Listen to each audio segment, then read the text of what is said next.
Hello. What camera do I use? It's a Lumix G95, I think. I think it's the 95. Evening.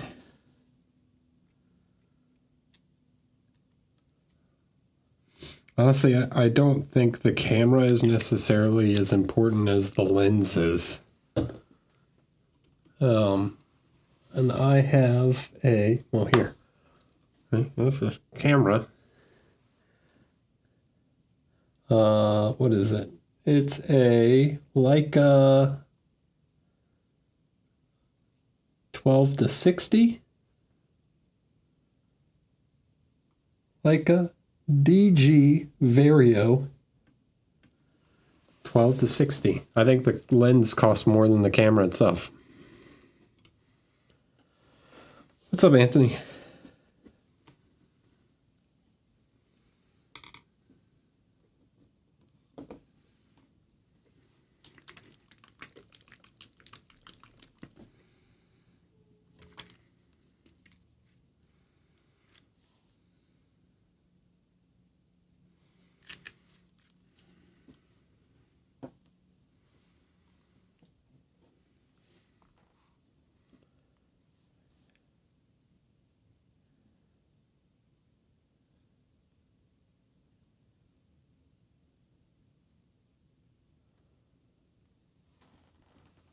Lumix? Not an icon.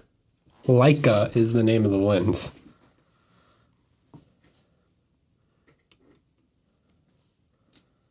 Leica.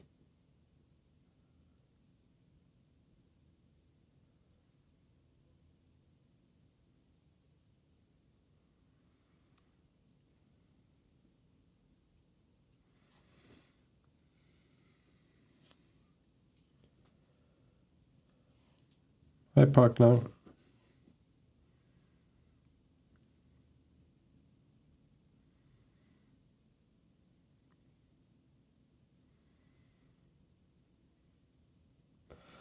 So I'm going to use some, I think this is, what is this, Dwarf Flesh, the Express Color Dwarf Flesh and Dark Purple. I'm just going to go over some of the leather real quick to just like fill in some of these shadows and get like roughly brown base over top of the gray blue we did before.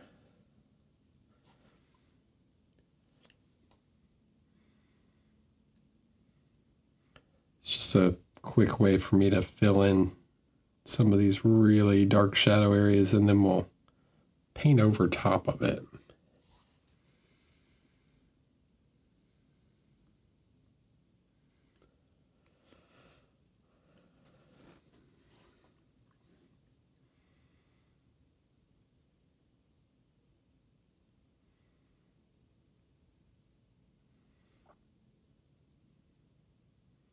Basically making a cold brown.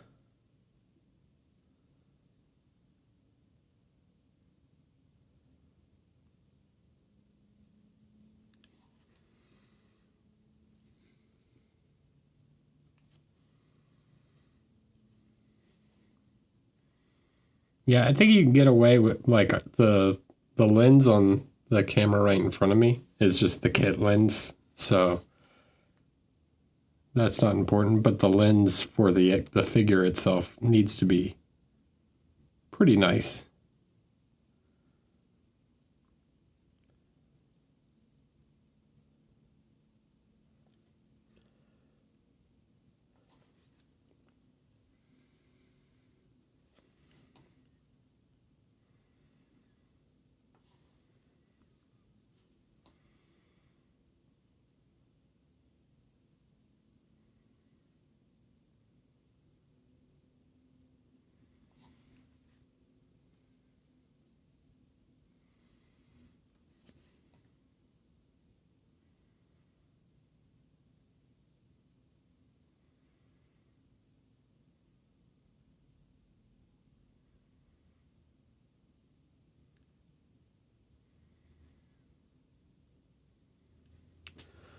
That's what people, I know I'd like to think that people, you know, care about seeing my handsome mug, but I think they care more about the figure than they do about that, so.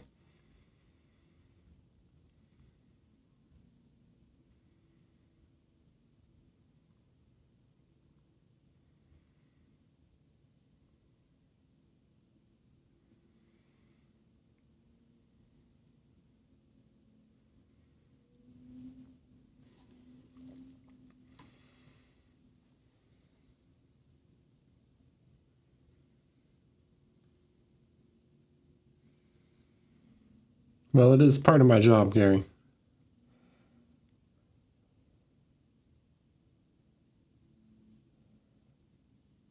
Tax deductible. It's a business expense.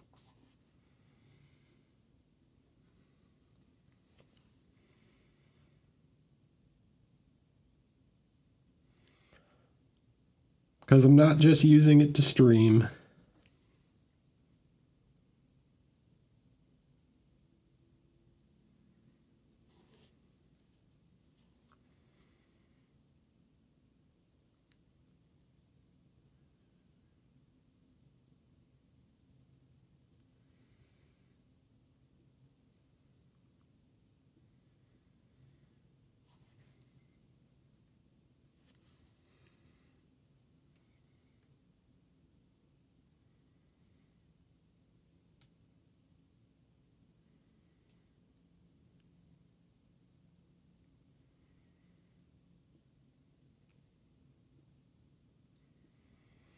Hey, did anybody, good evening, Minimancer.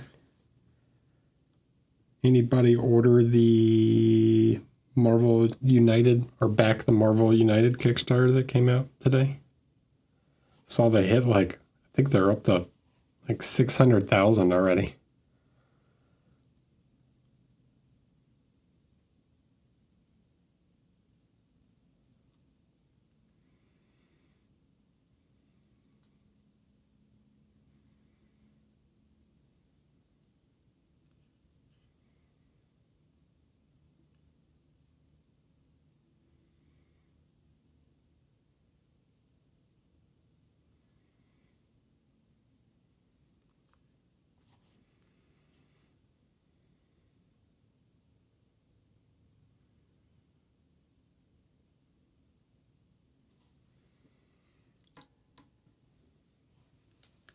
Let's get a little more of this.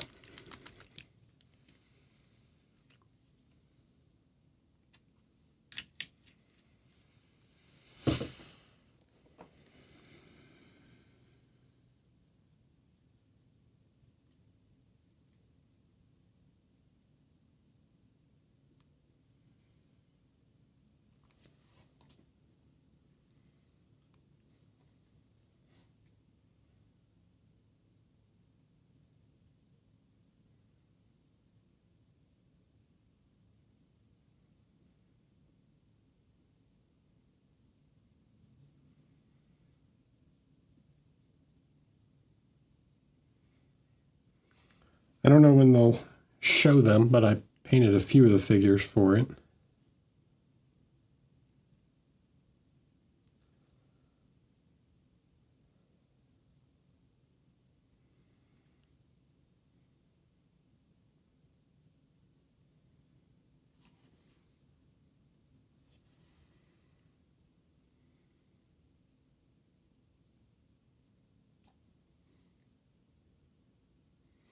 My camera is right in front of my face, so it's right in front of my head. It actually could be angled even better if I could get it slightly turned and then just a bit closer. But if I get it too close when I lean over, my hair will get in the way. But yeah, it's pretty much right in front of my, right here.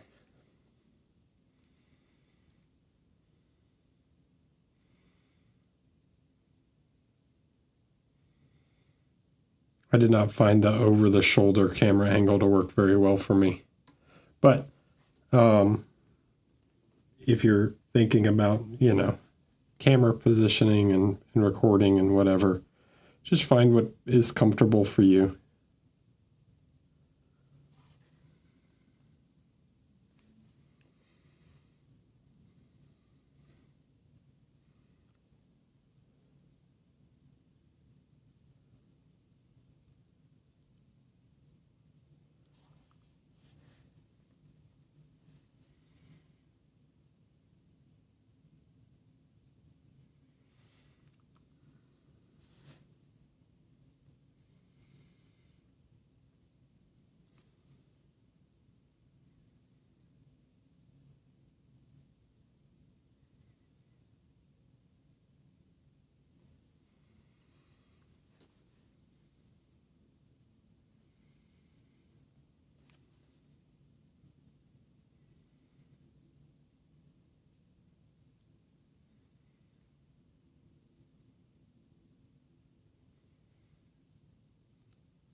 Yeah, it's up there. It's a pretty popular game.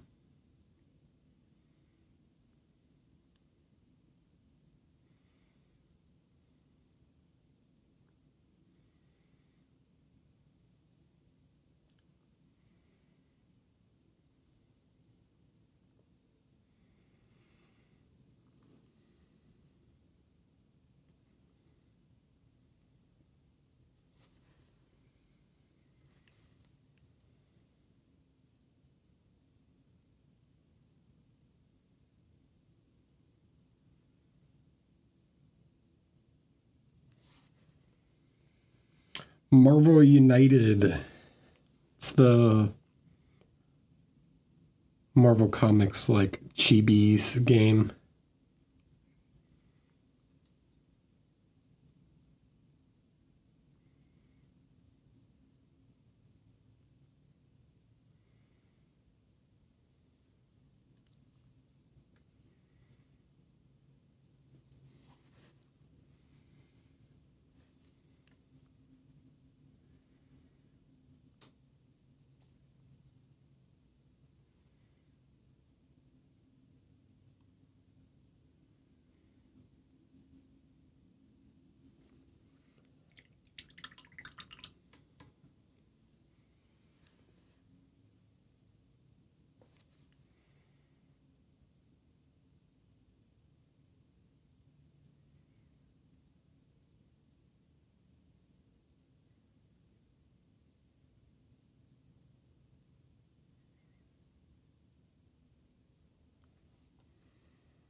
They got everybody in that game now.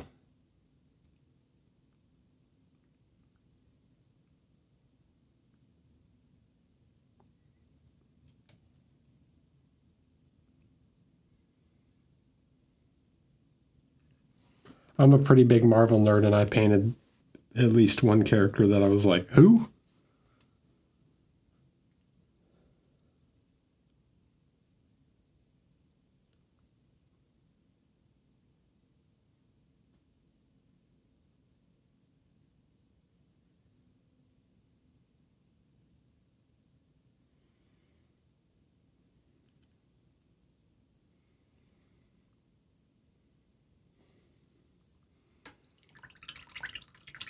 Okay. Now I'm going to take some of the contrast. Actually, we're just going to use a black wash. No. Yeah. I'm just going to use black wash.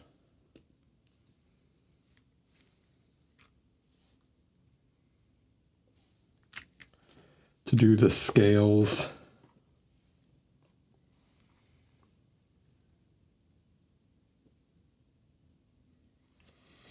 On PSK.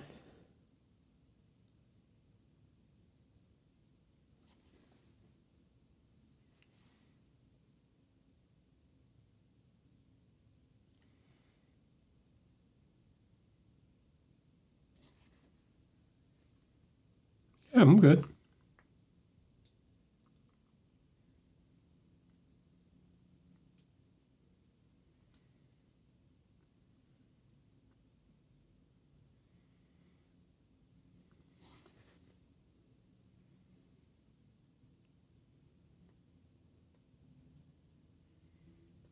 What is your hunt the good stuff for the day? What? What?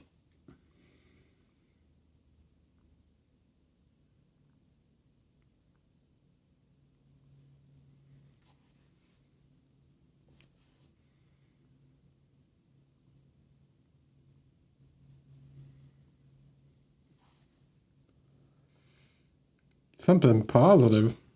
I mean, just living life.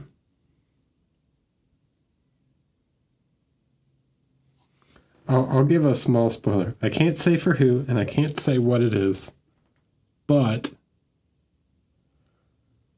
I am planning, I am going to do the biggest miniature project I have ever done.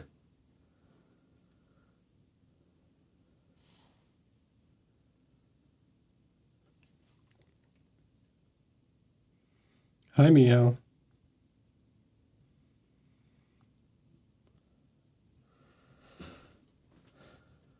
I just said I'm not going to say for who, and I'm not going to say what. You guys can guess all you want, but that's all you're getting out of me.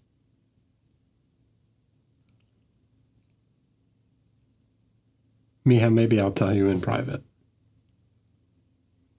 who it's for.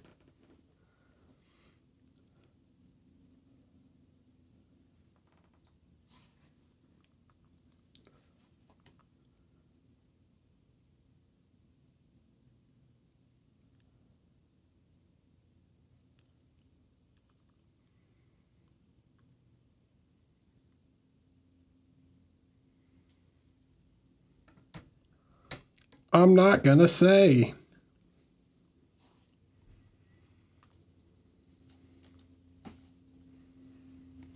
That's it. That's all the spoilers you get.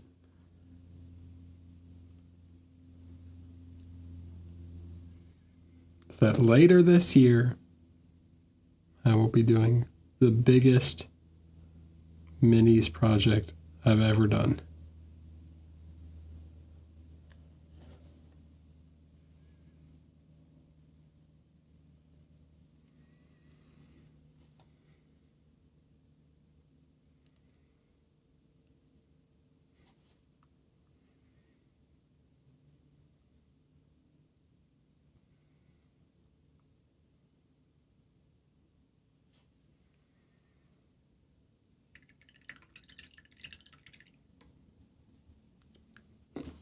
I can keep asking questions if you want. I'm not going to answer.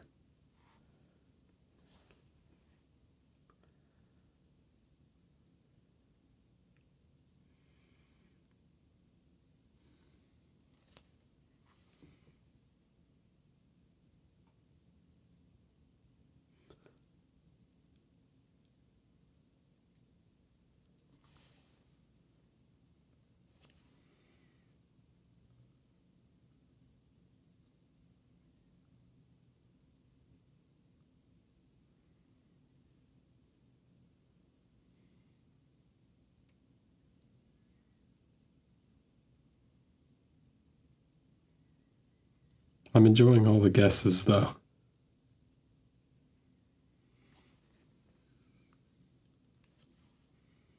they're very amusing.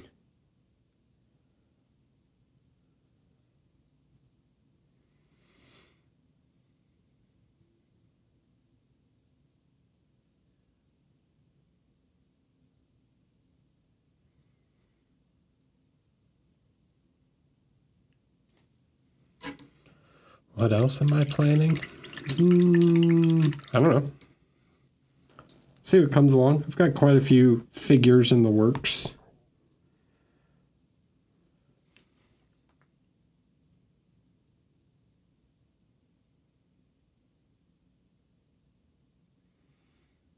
In the pipe.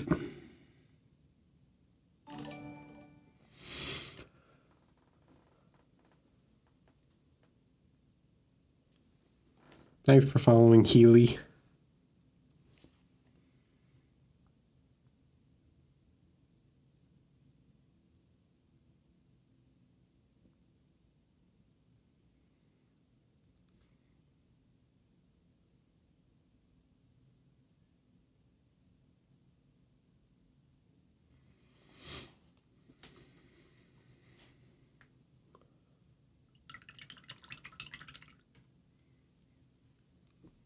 I will tell you, it's 100% not a Titan. You can forget about that. There's no way I'm painting a Titan.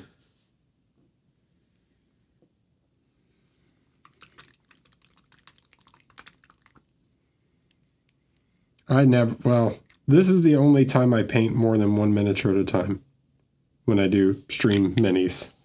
I'll have one stream miniature going and then whatever box art or whatever I'm working on. So I have a box art for Hera that I'm working on right now, and then this figure. But normally I don't paint more than one figure at a time. I like to work on one figure until it's done.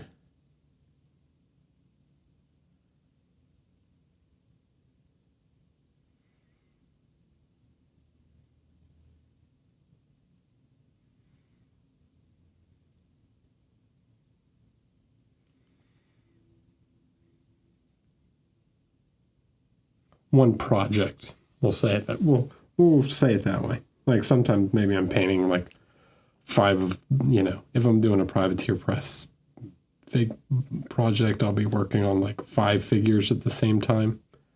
But normally I like to stick to painting one project at a time. See you, Anthony.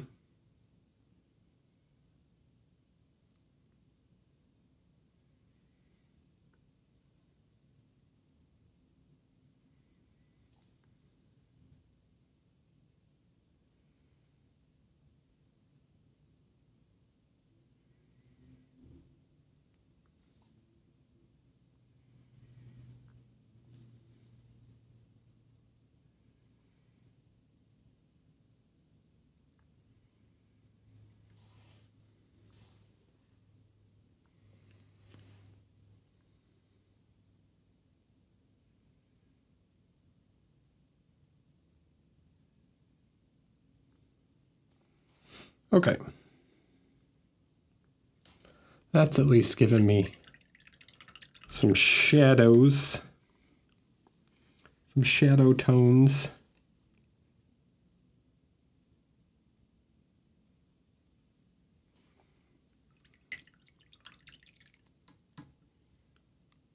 He's got so many little straps and things. You gotta be pretty careful with where you are applying the paint. So I'm kind of using the contrast paint because it gets me at like a good starting point, and then I can just go over and paint the midtones and stuff.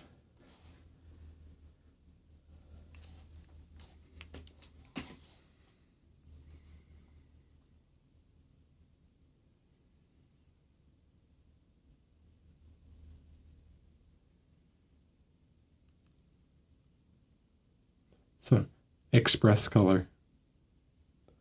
It's going to be hard for me to not say contrast. It's like saying Q-tip.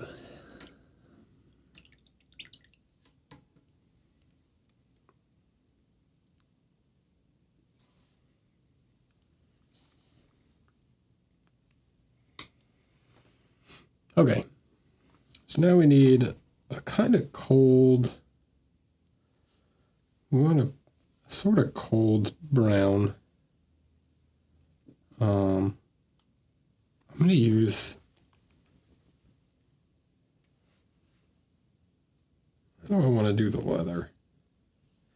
I'm going to use whole red because it's got a little purple in it.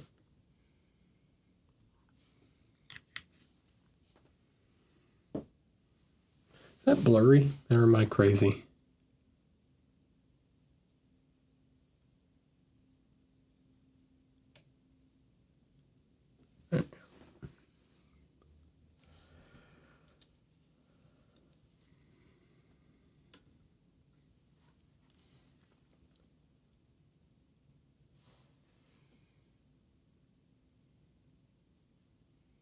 Hello.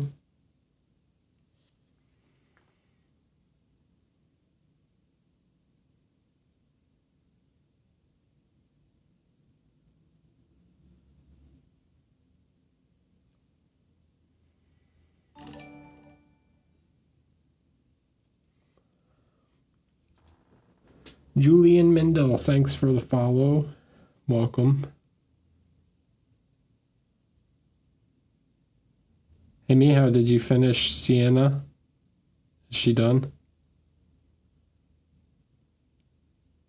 Or are you working? I assume you say you're working on more than one project. She's probably one of them.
So I need to, because he's got so much leather and metal, I kind of need to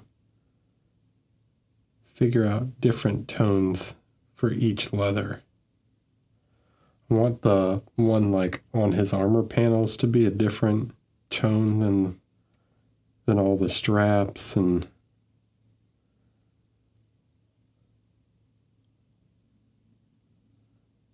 so we'll figure out like what different browns and stuff we want to use.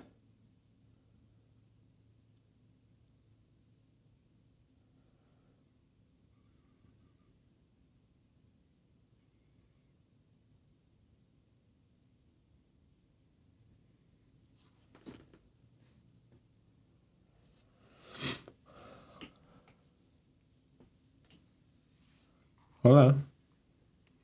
Hi to Spain. ¿Qué tal?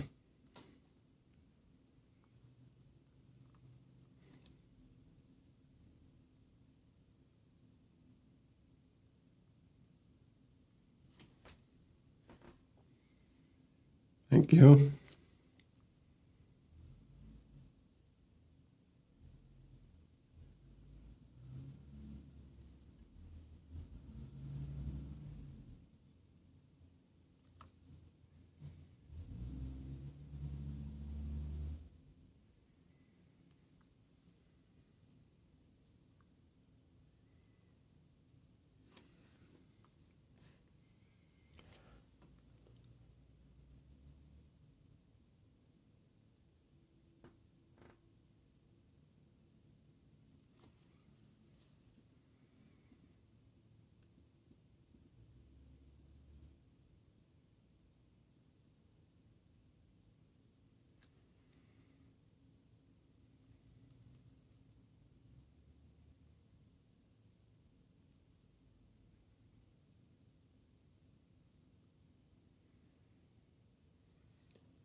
So Instagram has speaking of Spain, Instagram has this like analytics that lets me look at where my followers are from.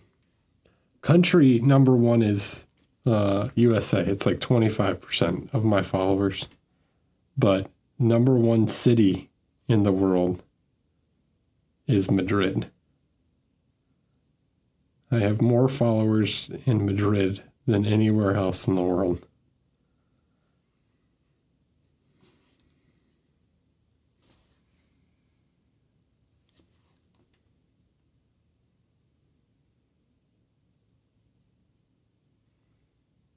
And then number two is like Melbourne or something.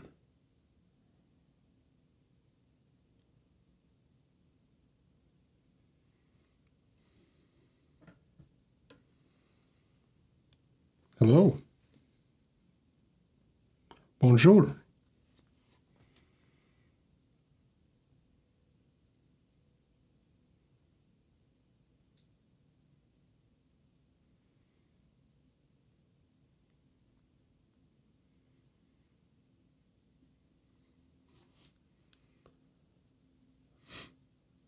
What percent? It's like 25%. And then I think it goes 12% from the UK and then 12% from Spain.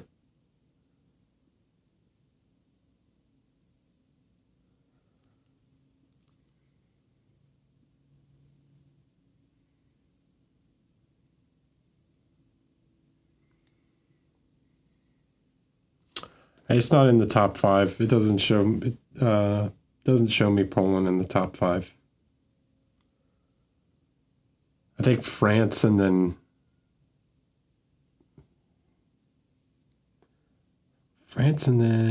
what was it? Canada or Australia, I think we're next.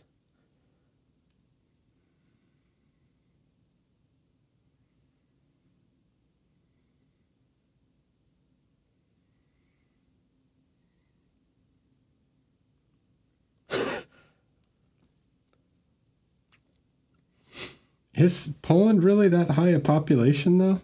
I mean, what's the general population of Poland? Is it up there? Like,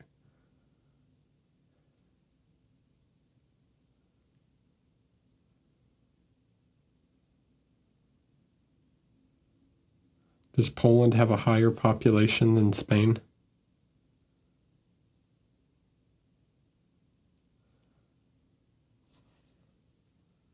$38 million people.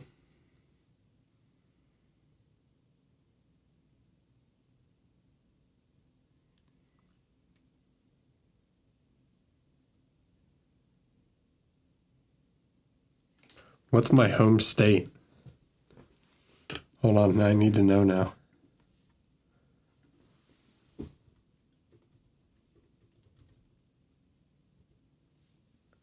Population of Virginia, 8.6 million.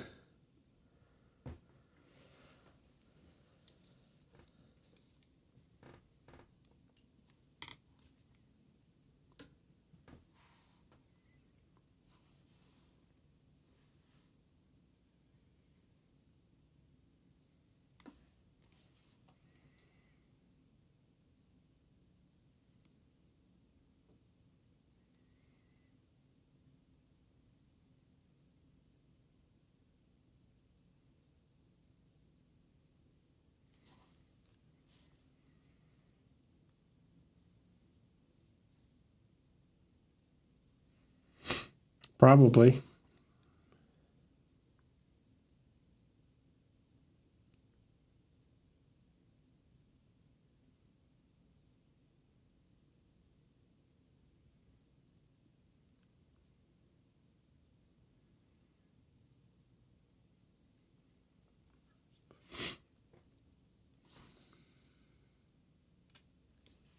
It's very popular. You know what I was thinking the other day? I've got a friend moving to Portugal, and he was like, "You can come hang out and hang out in Portugal whenever you want." And I was like, I don't know a single miniature painter from Portugal. Which how popular it is in Spain kind of surprises me.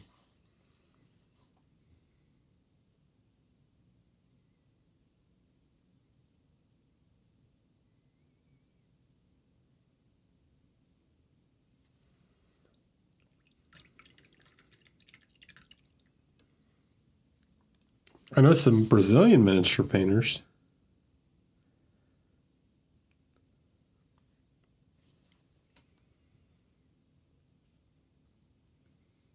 Hi, Dan.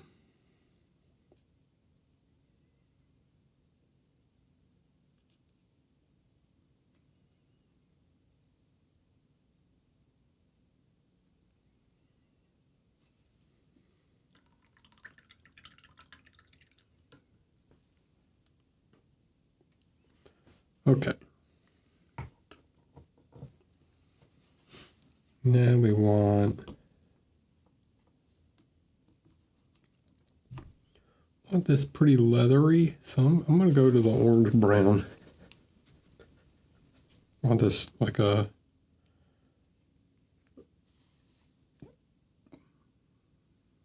actually no, I'm not going to do orange brown, not yet. I'm going to go a little more yellow on this. I want to save like a warm orange brown for the straps. So I'm going to skip some color here. Skip the oranges.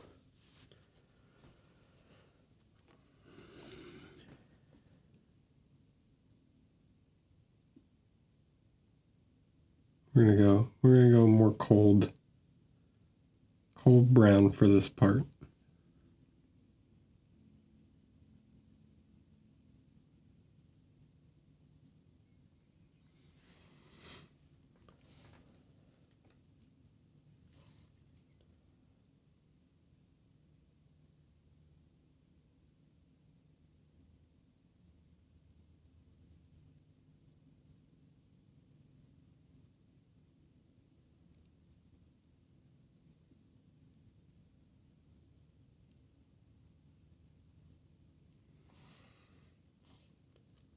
I think Portugal might be the only country I don't know any mini painters from. Well, no, that's not true. I've never met any Lithuanian or Croatian miniature painters, so there are definitely other European countries, but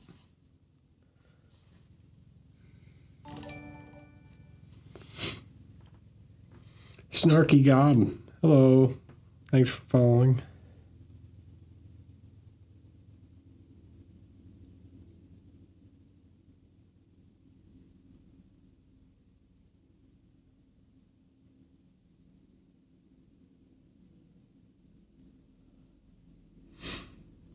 Hi. Neighbor from the north. Olympus Mons. Hello. Thanks for following.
Got to take a trip to Canada sometime. Never been there.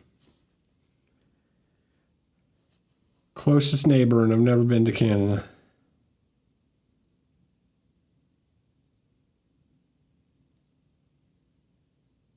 To be fair, I haven't been to like half the United States either, so.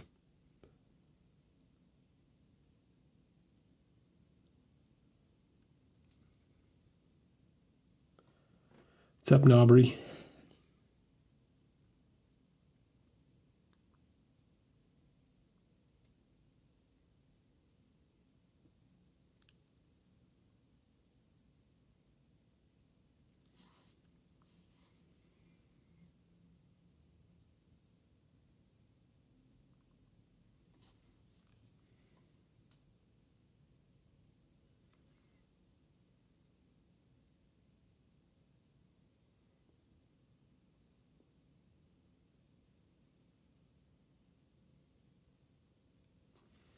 Still lots of places I'd like to visit.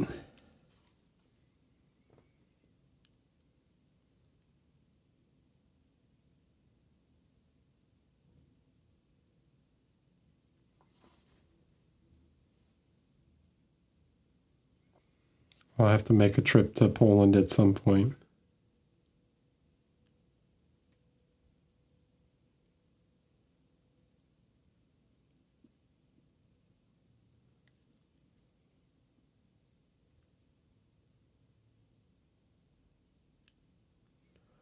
Go to contrast.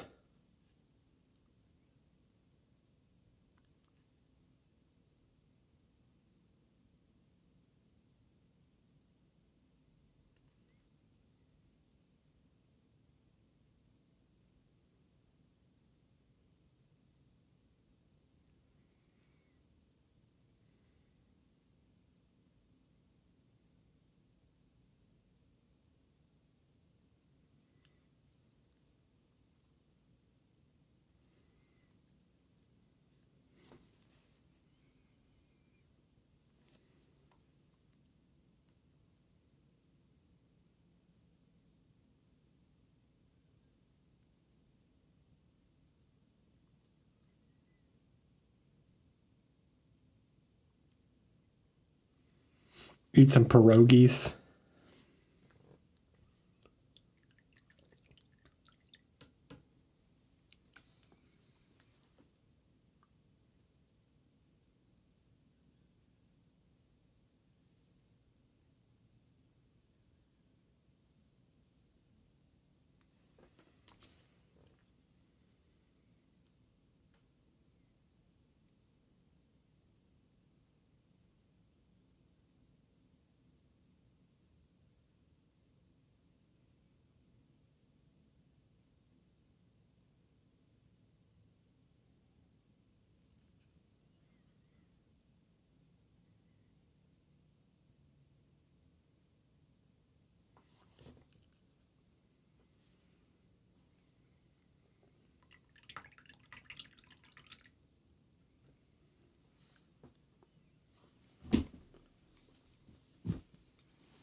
If you guys had to pick like one food from your state to represent your state, what would it be?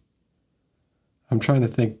Virginia is pretty similar to Maryland, so it's kind of hard in that case. Like I could say like crab, specifically like Chesapeake Bay.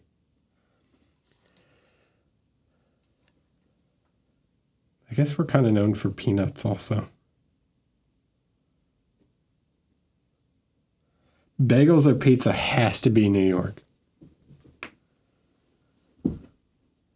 Fry sauce? What the heck? What the heck is fry sauce?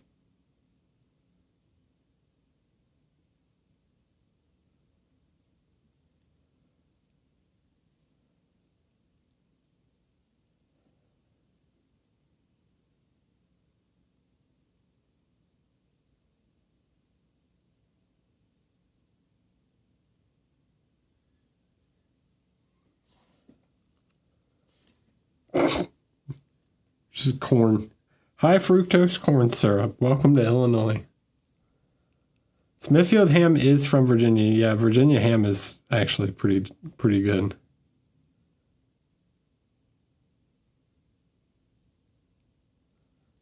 My mom actually lives in Smithfield.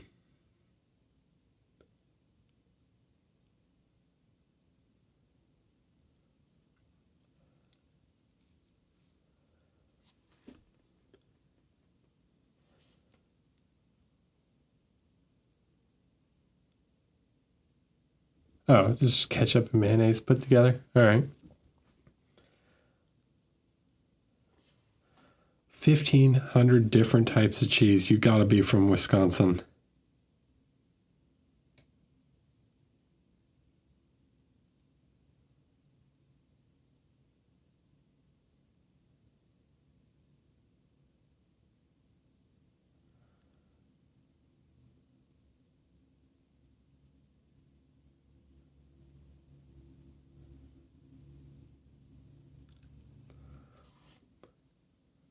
Oh, France. Well, France is like known from. France is known for their food, anyways.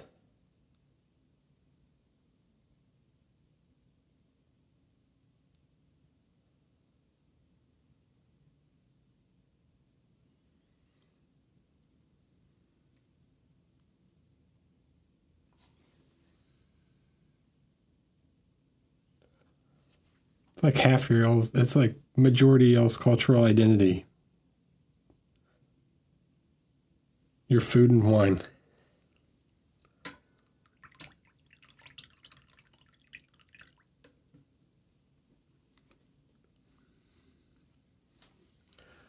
Virginia Slims. Yeah, Virginia is definitely known for tobacco.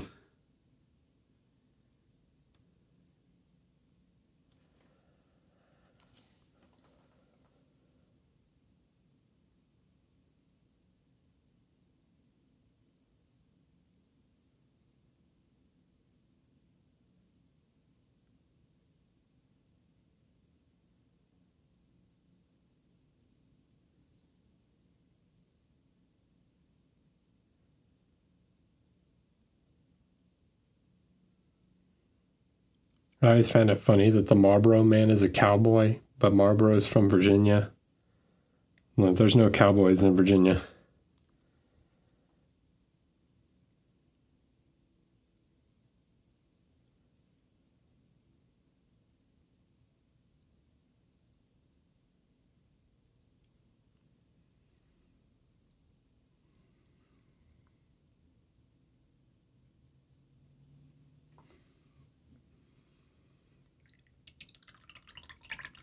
New Jersey.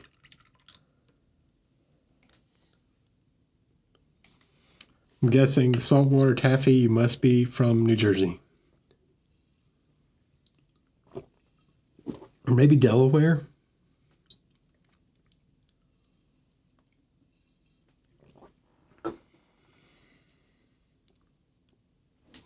Yeah, I'm all thinking of like areas right there. Like, because you can get it here at the beach, but it's not super popular.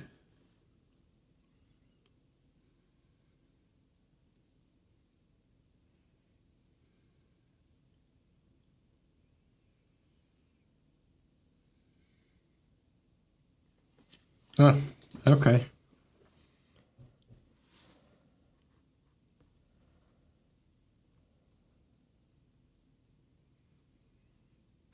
Yeah, see, I was thinking like Atlantic City or Ocean City or Jersey City, but like I don't know. Really? Relatives all want saltwater taffy? It's interesting. I never thought of it as that popular here.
Got no Philadelphia people here. I haven't heard cheesesteaks yet.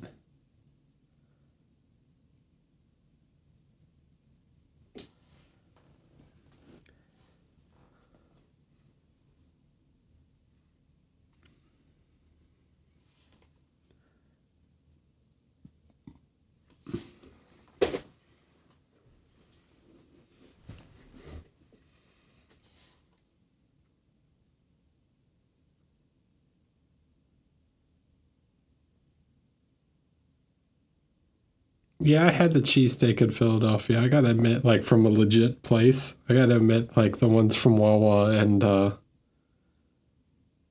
like Jersey Mike's are just as good.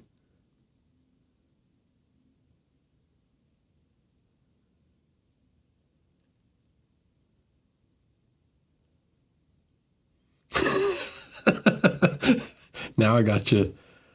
Now I got you.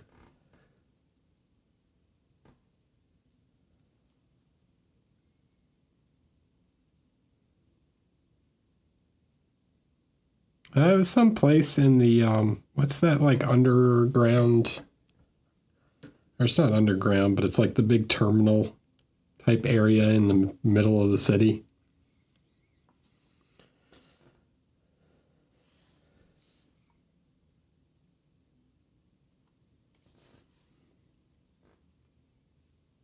Right in downtown.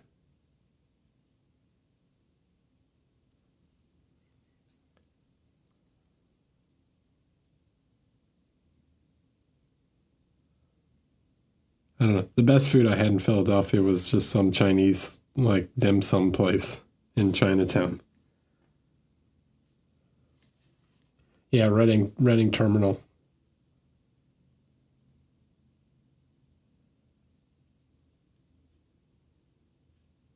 Yep.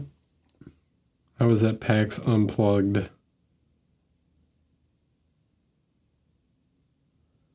Which was a nightmare. I will never go back.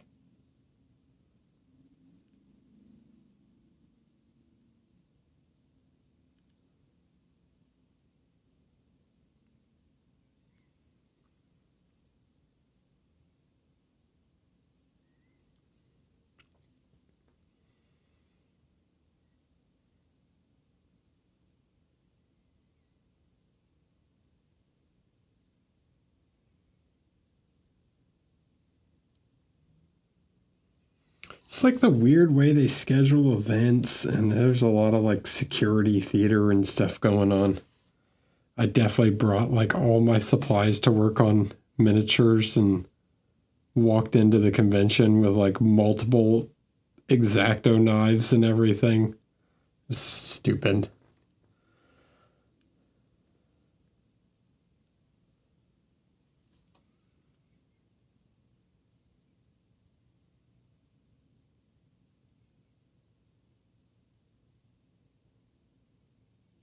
There was also a complete disaster of how the miniature painting contest was run. Like half the entries didn't get judged.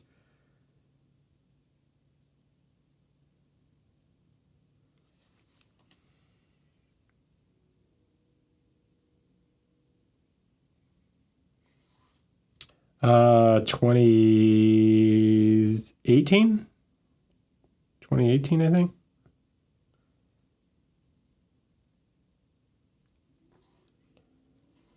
Maybe it was 2019.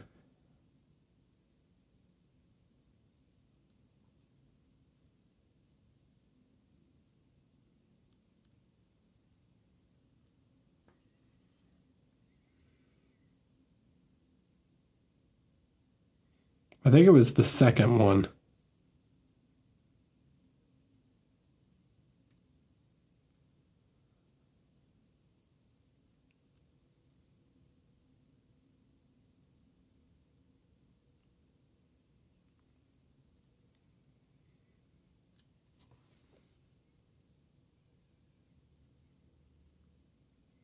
It was also like, I think the convention started on a Friday. We showed up on a Saturday, like first thing in the morning, and they were like, "Oh, sorry, we're out of space. We're not taking any more entries." I'm like, It's the second day of the convention and you're not taking any more entries? Like, what the heck? And then they took more entries and didn't judge over half the entries anyways, so.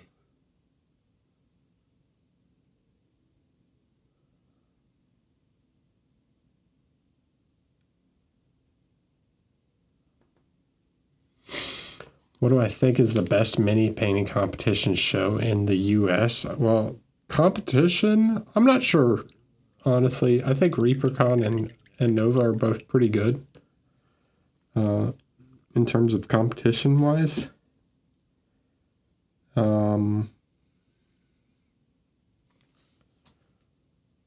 Just because they're open format.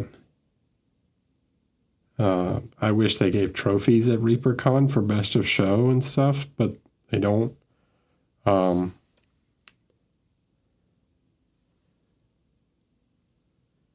The Adepticon to me is the best show. It's the top show just because of like number of attendees and instructors and everything. It's also like run really well. It's got the best number of vendors and everything. So for me, Adepticon is definitely the top show, but it's not my favorite competition.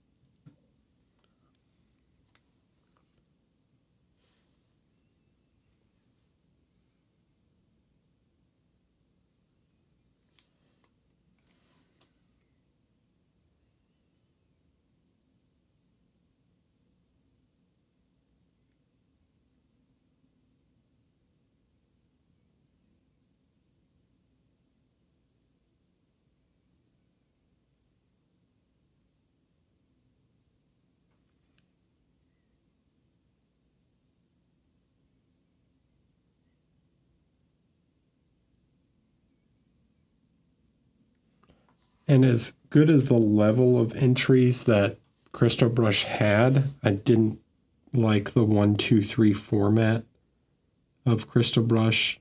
I think that between the 1, 2, 3 placing and the money prize detracted people from entering.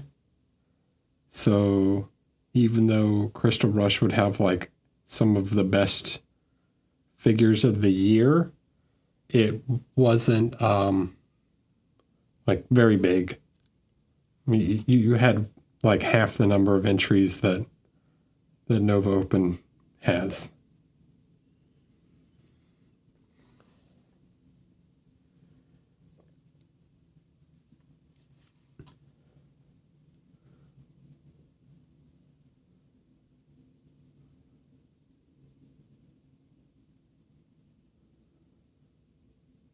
So they would do like a cut to online voting, right? I swear it was like 80% of the models made it to online voting just because like the only people that would bother entering, you know,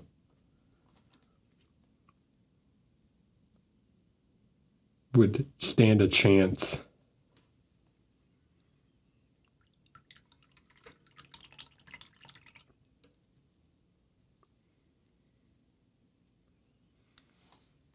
Do they? Is it $7 per entry? I don't remember that.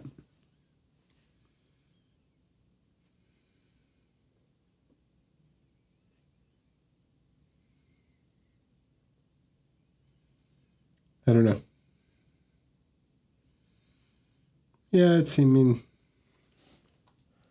they got to pay for the medals and stuff.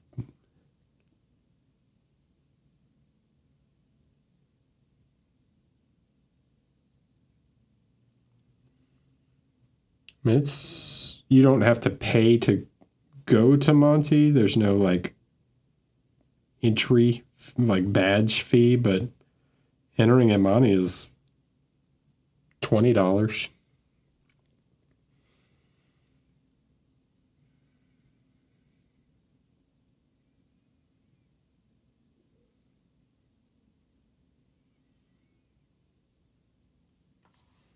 And it's $20 for all your entries. But if you want to have a separate entry, so like I entered my painting display, and then I had a separate display for myself and Joaquin, that's considered a separate entrant, and you have to pay again for that.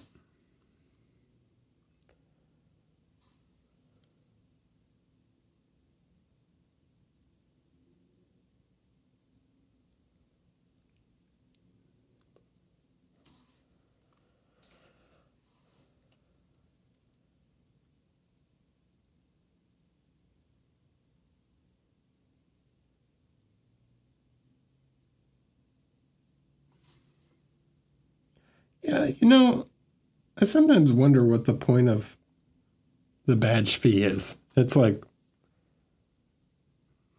what is the badge really like? Can you do anything with just a badge? I guess you can like hang out and play games like in the open gaming area, right?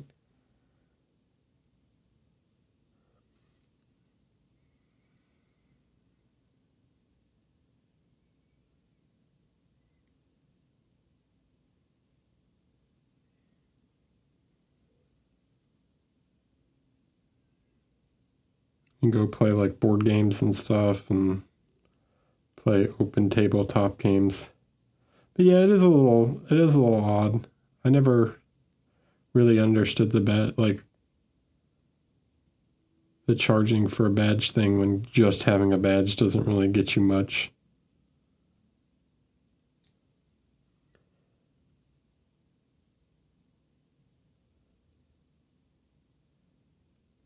I feel like if you pay for an event, like the badge should just come with it.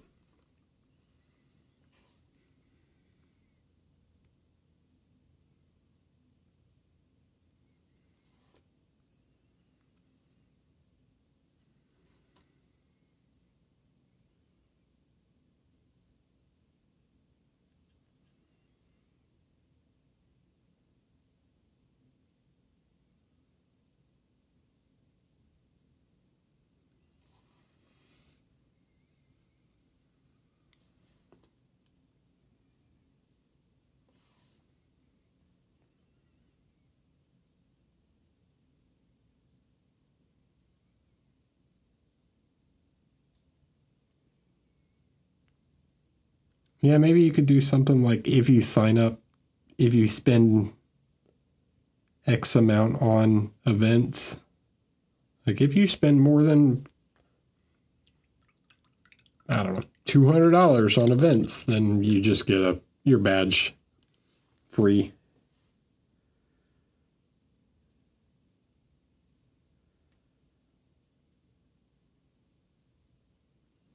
I feel like that would be pretty reasonable.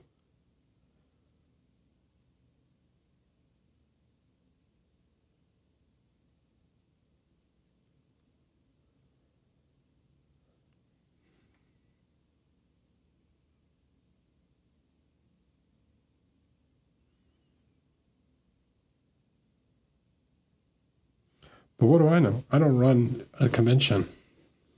I don't know all the small details into financials and everything that goes into running a convention either. So I'm not going to pretend to know everything,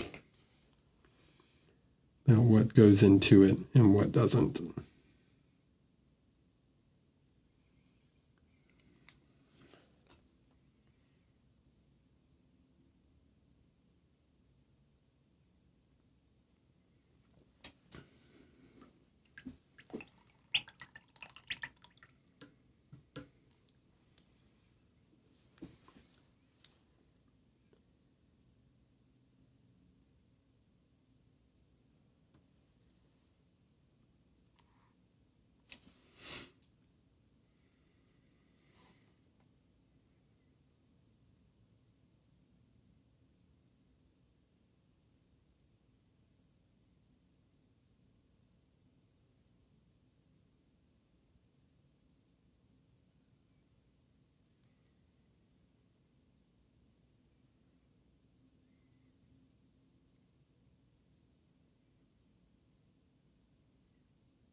Well, they did classes and stuff of that too, right?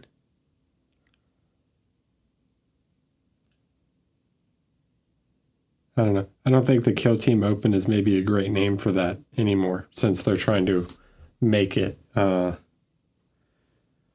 bigger event than just Kill Team.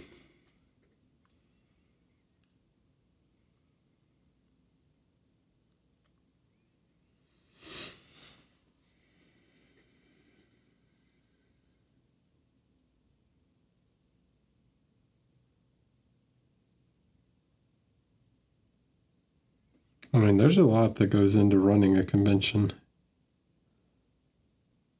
I am sure.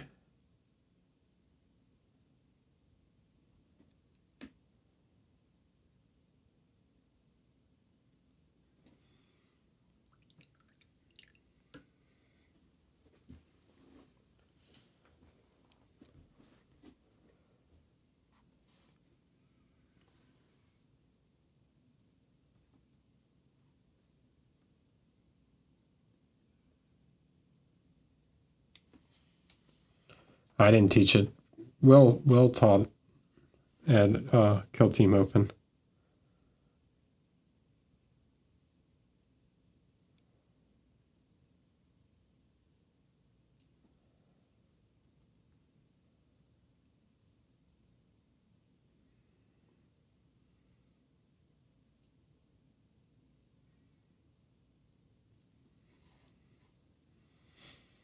No, I figured I'd let Will test the waters, and then maybe I'll consider it.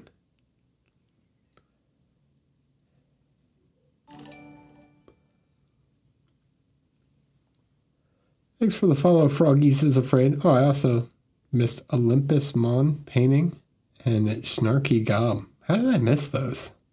They also happened at like the same time. Or I didn't miss them and I just forgot that I said that 30 minutes ago.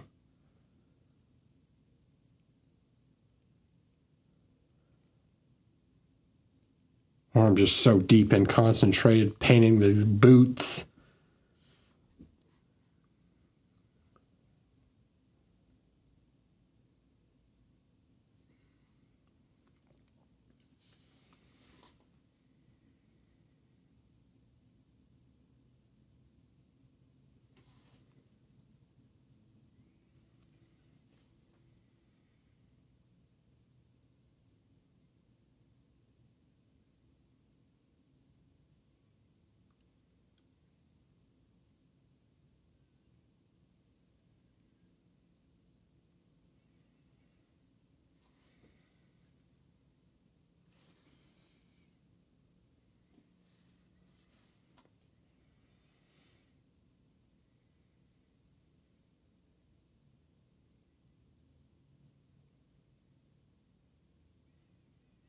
I used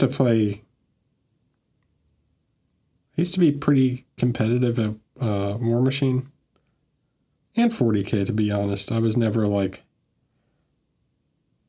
at like a local level. I played with some players that like top 8 at Adepticon and stuff. But I've never wanted to play in one of those like GTs just because of like the time investment. It's so many rounds and I just want to go do other stuff. Like, no, I just want to like hang out. Now I couldn't do it anyways because I ended up teaching, so that's all my time. But even when I was attending for fun, like I couldn't do the tournament thing. They're like, it's 8 rounds. I'm like, nah, I'm good after 3, thanks.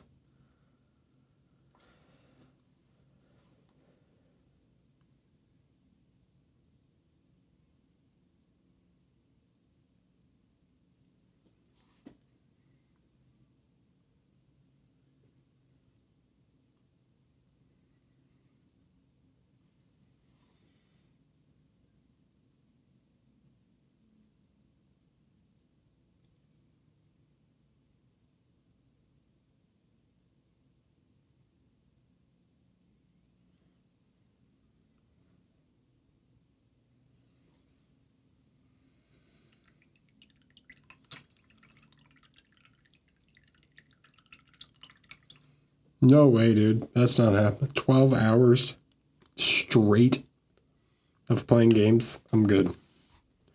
I'm good. Gonna give that one a hard pass. Alright.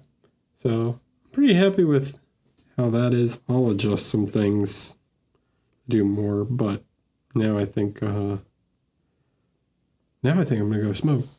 And then I'll work on another part. Maybe a different kind of leather. Or I'll paint those scales because I've got to paint leather straps over top of them. Alright. Now, let's work on the scales a little bit.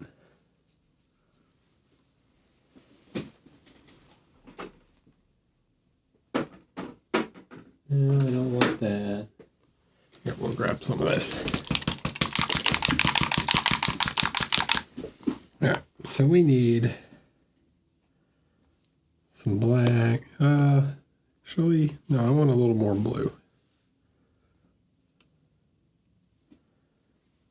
We'll grab a little bit of the Prussian blue for some of the metallic.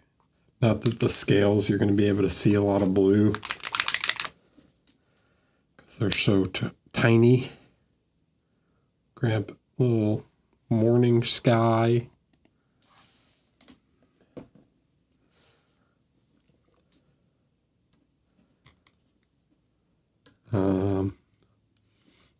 I need a pretty small brush for this. Oh, I'm muted? Thanks. I don't know why it does that. How's that? It's like separate scenes for some reason.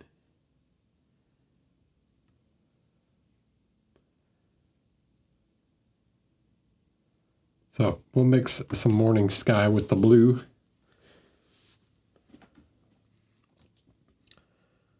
I'm going to start picking out some of these, the scale mail.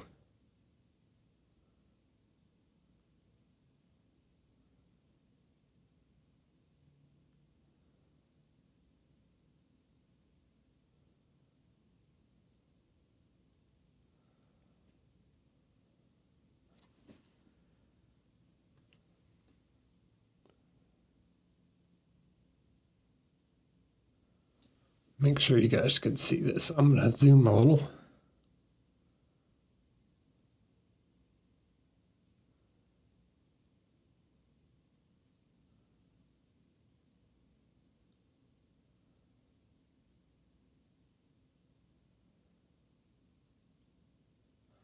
So I'm basically highlighting the left, my left side of the scales, the side towards this direction, right? I want. And then these ones in the middle, I'll highlight the whole thing, or I'll put some light on the whole thing. And then as it goes around the back, I'll switch to the other side because I want that reflection to be towards the middle of the leg.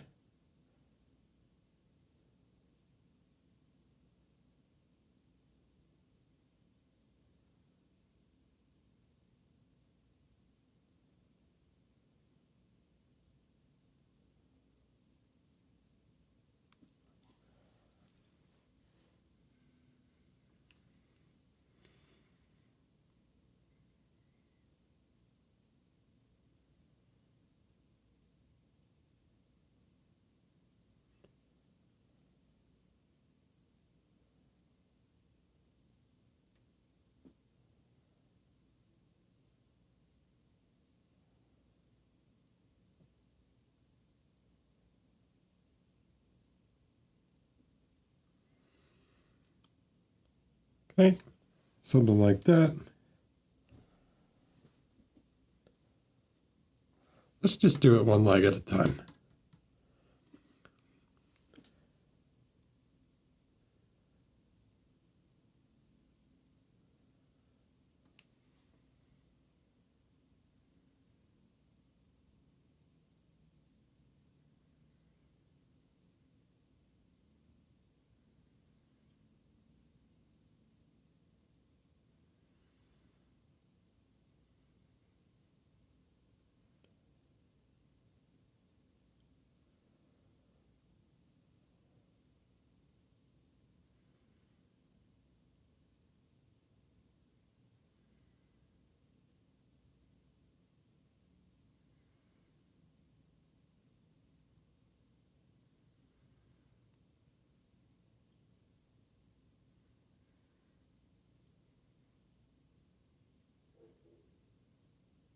Right.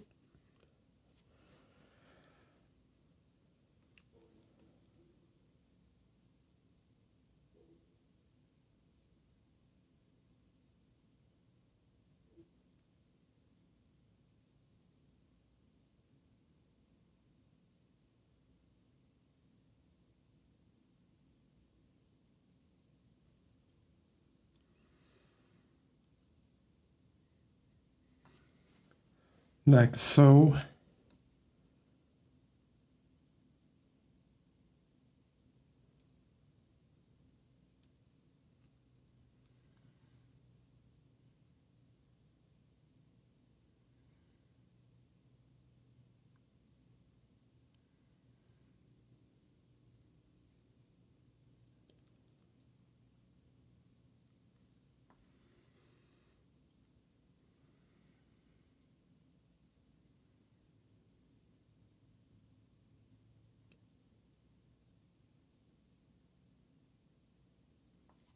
And then these scales in the back, I just need to hit the edge.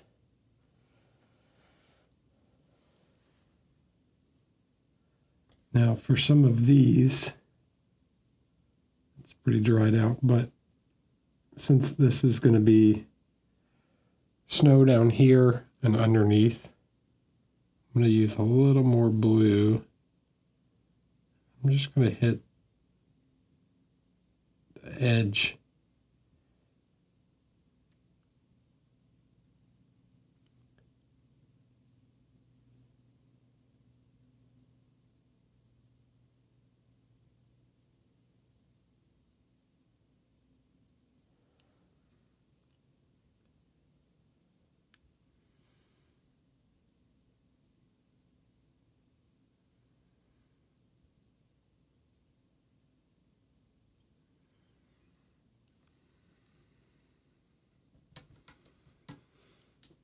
Okay. Need more light. Grab the cloudy sky. Because it's cloudy. It's like a slightly grayish yellow.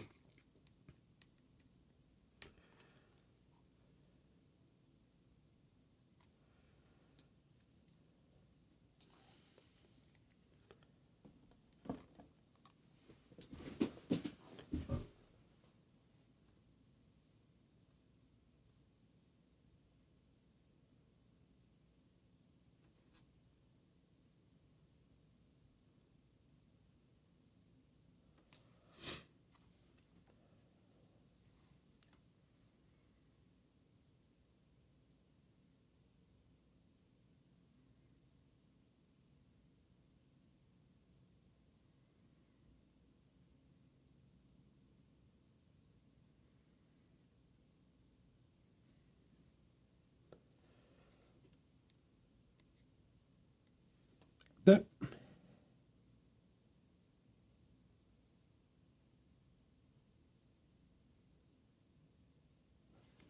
I'm actually gonna go get the glasses on.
You can see I'm trying to paint these.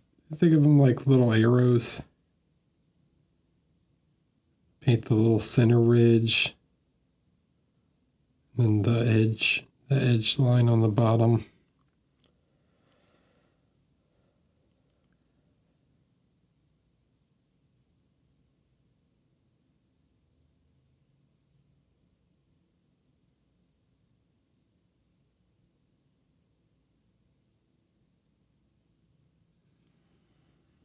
All right, something like that.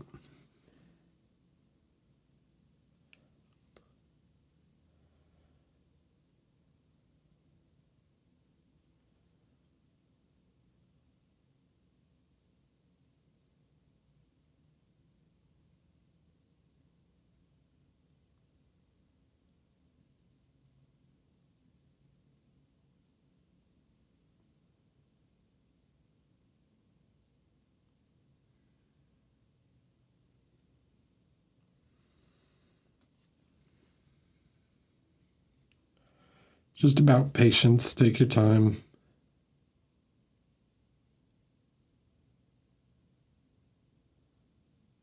But I'm doing this now so that when I paint the trim of the armor or the little belt that goes on top, I don't have to worry about messing up the scales.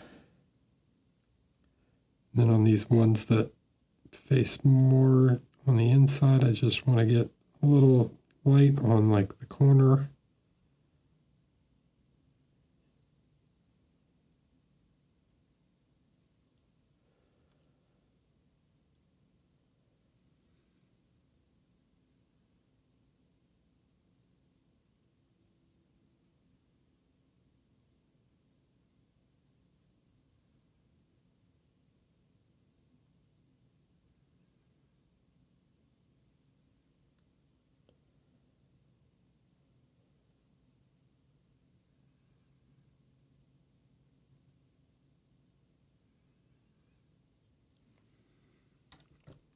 Okay.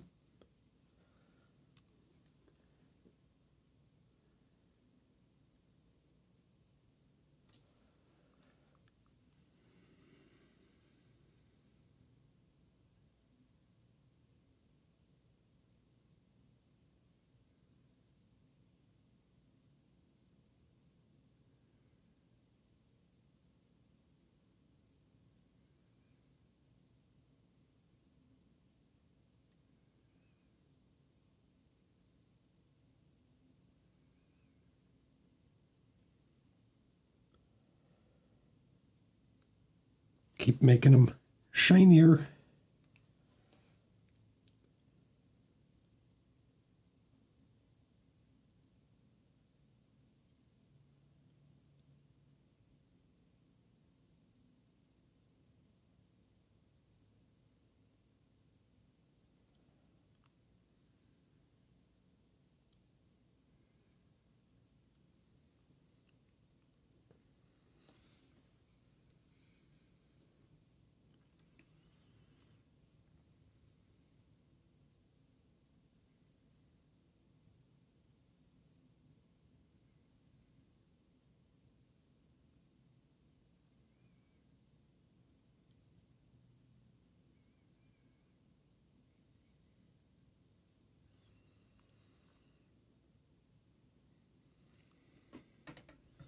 All right, something like that. Then I'm going to take just a little bit of the blue and the black wash together, kind of turn that into a glaze. I want this nice and thin. And I'm just going to go over the top a little bit.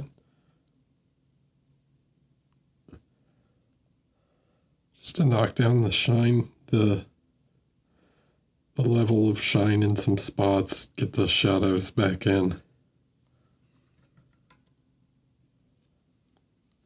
I don't want them to look like bright silver scales.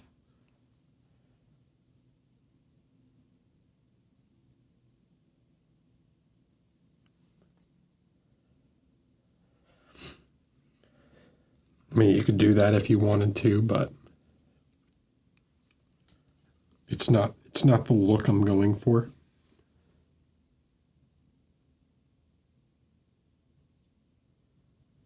And I'll take just a bit of the ivory and the cloudy sky.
Right? Look like silver scales? No? Metallic-y scales?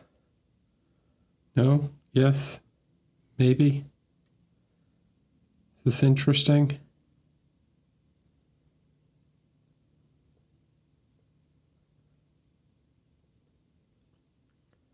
Fairly easy.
There's a lot of details to paint, but if you take it one step at a time and be careful and not too difficult.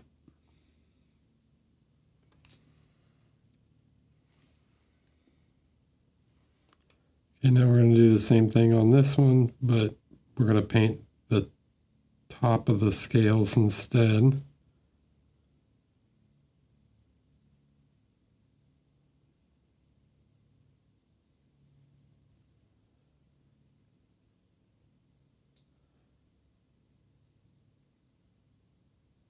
Then about, sorry. Let me get in camera.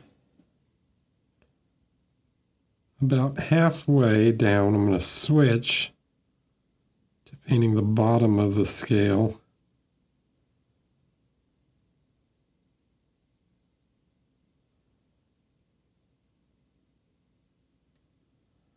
And that's going to be the snow reflection from below.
Hola, Mauricio. ¿Qué tal?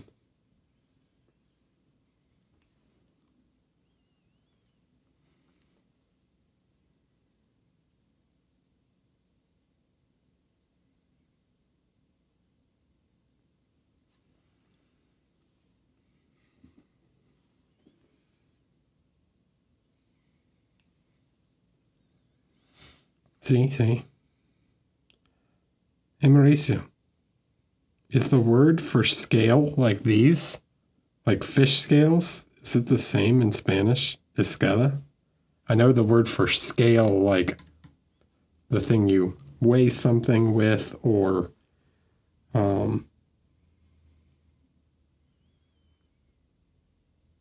escamas. Oh, okay. So it is different.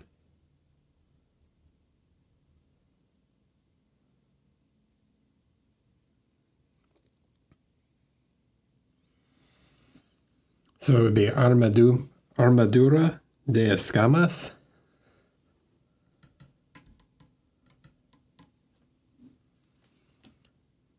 This is the Spanish lesson for the day. I'm learning a new word.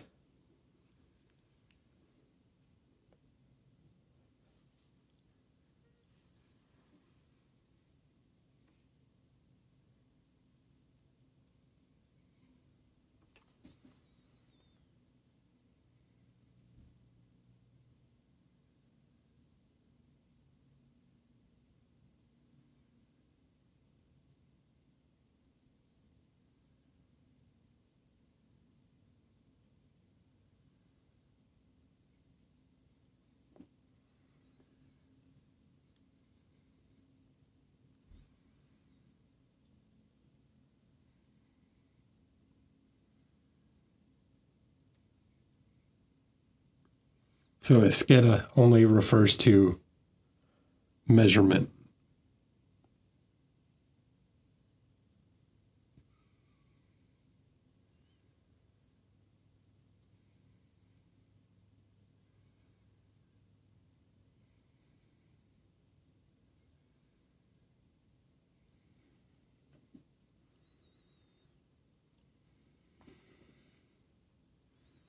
Thanks, Richard.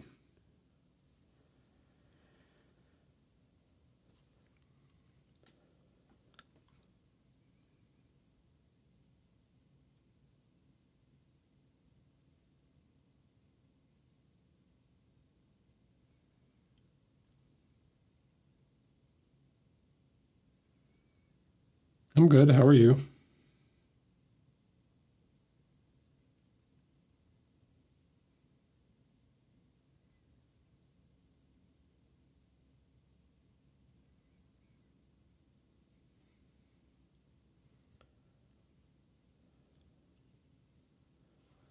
Okay. And then on the bottom, do the light blue again. Just grab a little of this.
How many edge highlights is too many edge highlights? All the edge highlighting.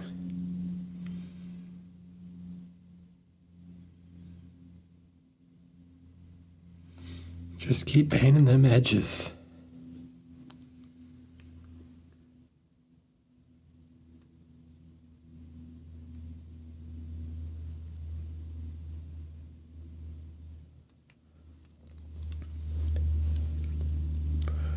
And where do we want the light on these? If we hold him back, this is like the main pose, right? We want the light to be like here, the center light. So these are going to be our brightest scales up here. So we think of this whole thing as a cylinder in addition to each little scale.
some of these, you can see where the black gets in between the scales. I really want to push some of this light like in as close to those recesses to really define the shape of some of these.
It's also okay if you like, in fact, can look really good if you have one of the scales like not highlighted as much, or one of them gets a little extra highlight,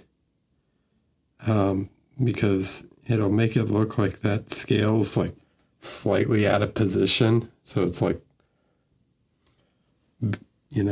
turned slightly in comparison to the other scales, and it just happens to be catching light. It's another little trick. Gives that little bit of irregularity.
Okay, and then down here, I want a little more of this blue. Get the snow reflection.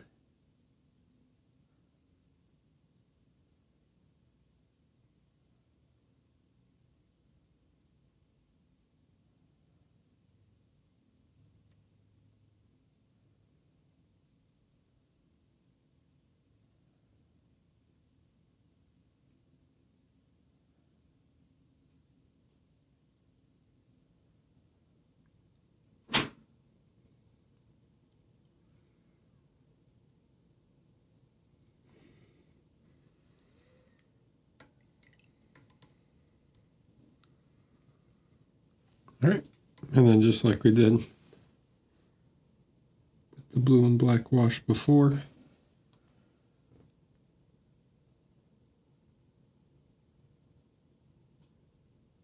I'll tone some areas back just a touch.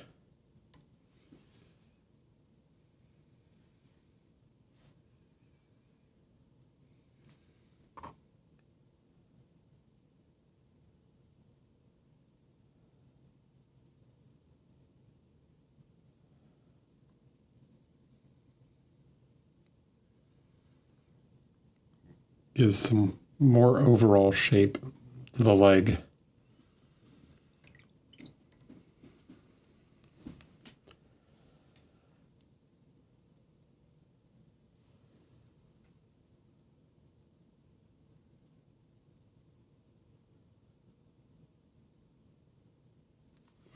And my step is just to go back in and put some of these final little white off-white dot highlights.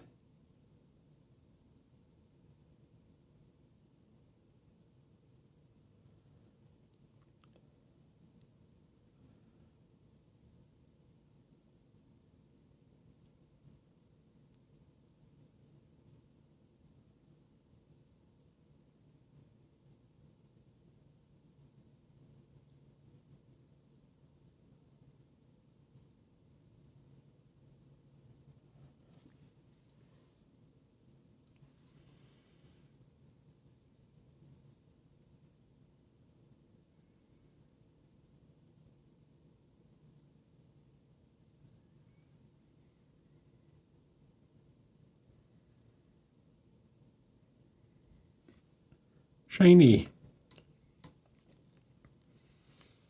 I'm going to put just one more layer of the light blue. Hit a couple of these scales. Get a couple of them, really get a nice shine on some of the lower ones.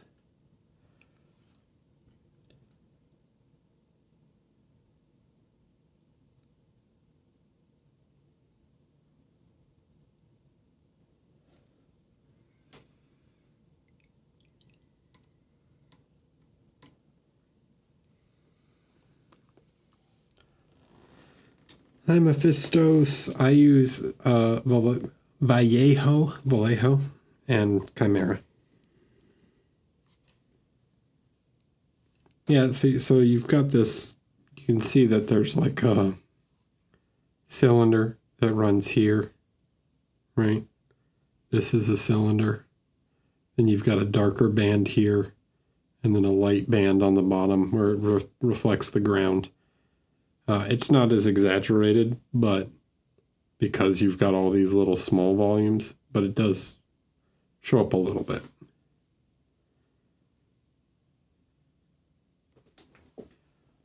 If you really wanted to blow out, let's try and do this real quick. So if you really wanted to blow out some of these lights to make them look like super duper shiny, you can come in and instead of black lining in between the scales, you can use a mid-tone.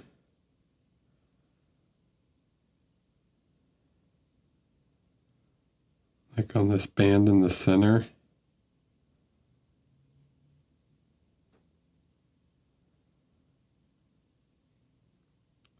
So you use a mid-tone to shade in between them instead. That's going to make it look even brighter.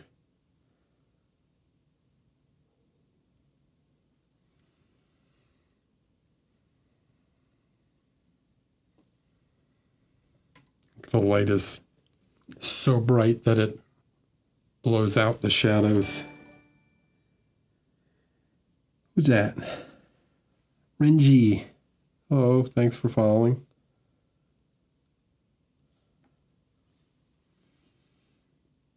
We'll do the same thing over here. So like this on this center line.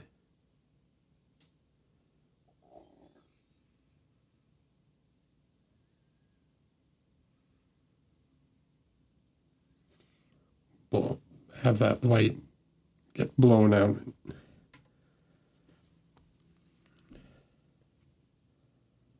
It's a subtle touch, but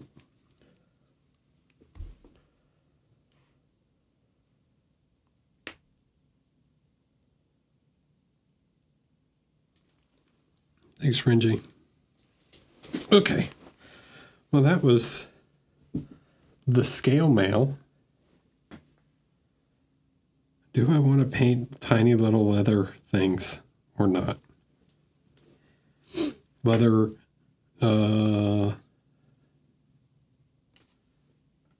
leather straps, kind of boring. Let's do some of the armor. Let's do the chest armor.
Okay, just putting a little bit of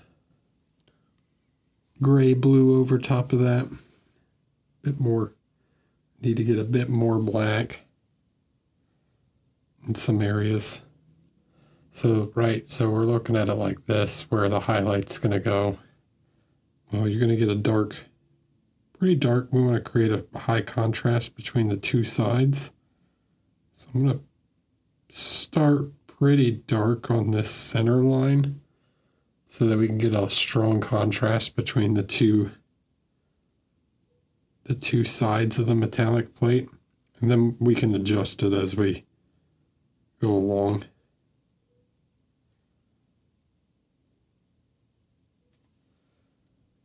But, right, now,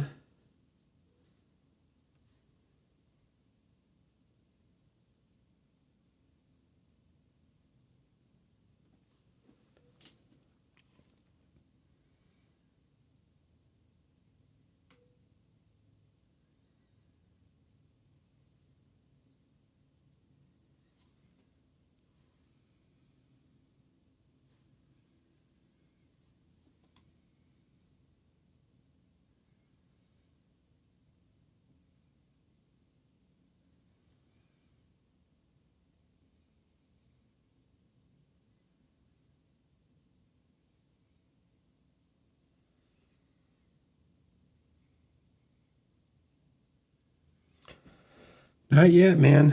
We're a ways away from that. We've still got quite a bit of the figure to paint.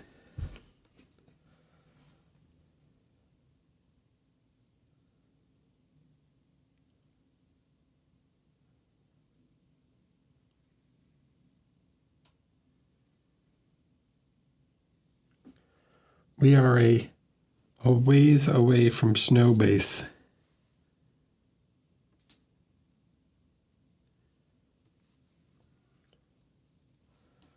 All right, so most of this panel is going to be in light. This is where we're going to have our brightest reflection. Up top near the head. Near the face, we want a strong, nice strong reflection there.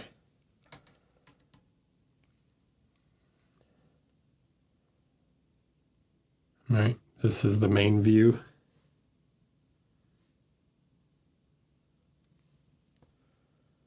I'd say winter is already here. And you're never going to catch me quoting Game of Thrones.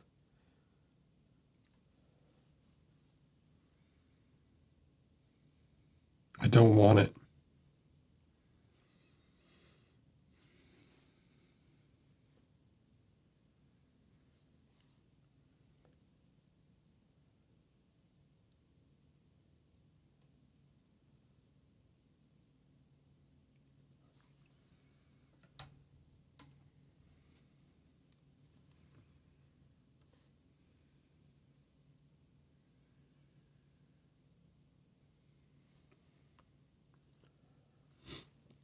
Nope, not a Song of Ice and Fire fan.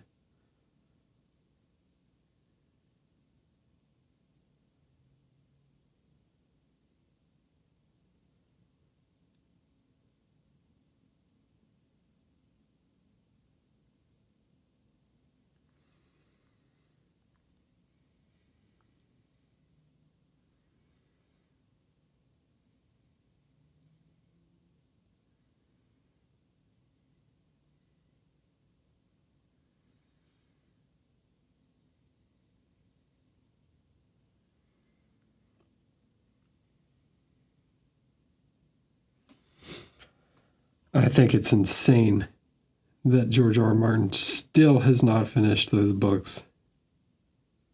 I don't think he cares anymore.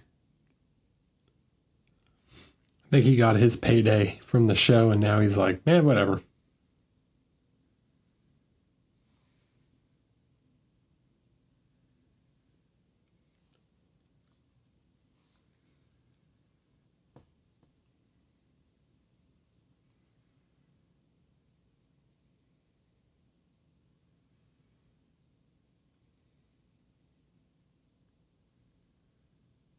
Now he's never going to commission me to paint a figure for him.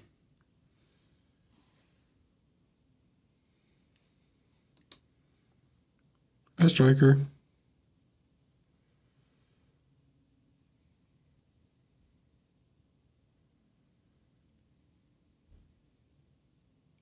Yeah, Rothfuss never going to finish the King Killer either.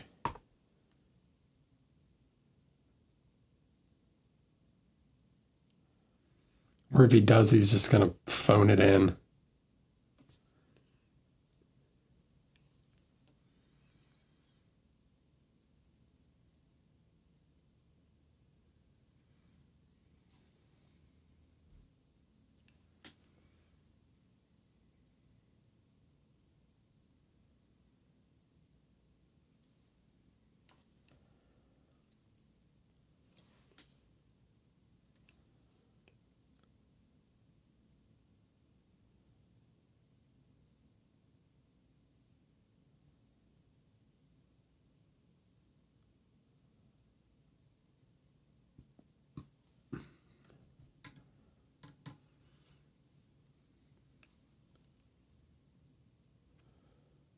I don't know if this is supposed to be metal or not. I think it may, I don't know. I'm just going to do it metal, like it's got a chip in it. That piece could supposed to be leather. I'm not sure. But I'm going to do it metal because it makes sense to me.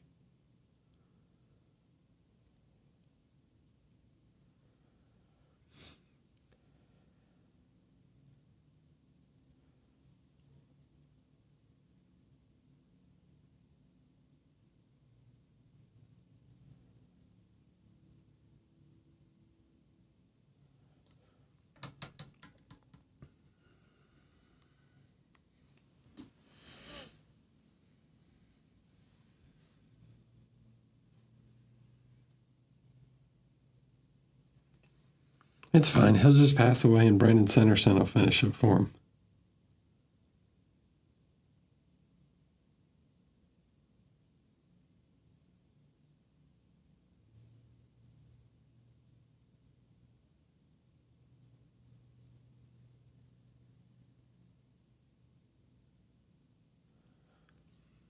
He'll write it in a month.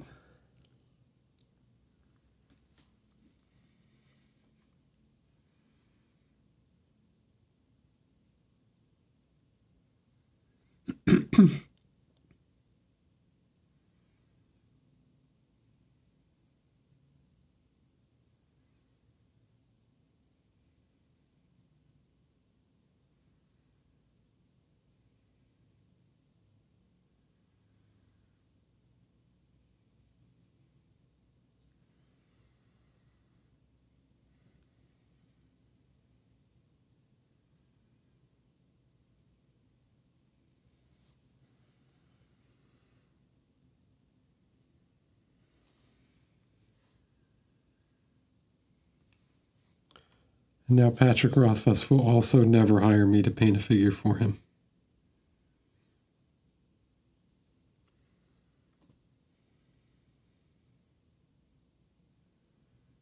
Yeah, for all that Dungeons and Dragons he plays.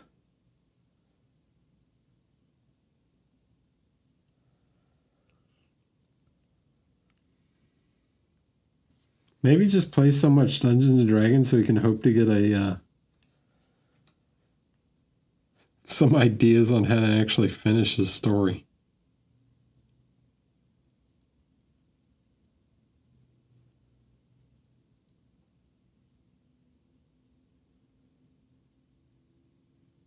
This has just become the roast of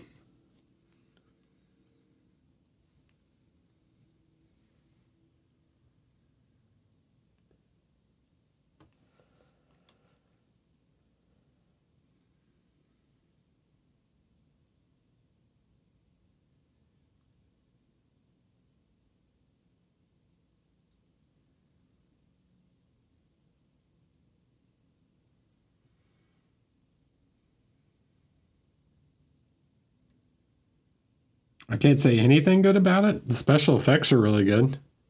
The orcs look really good.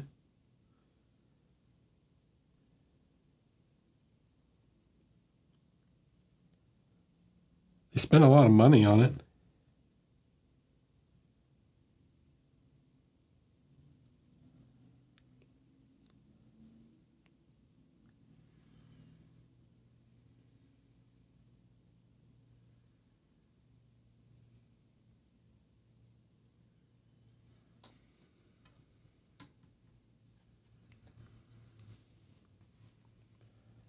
I will say this about the Rings of Power. Okay? So this is one thing I will say about it. It was better. It was better than the Wheel of Time TV show.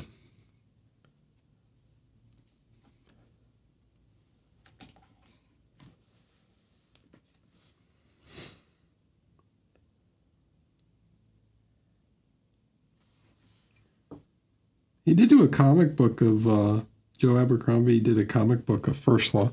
So you have a general idea of what, some of the characters look like.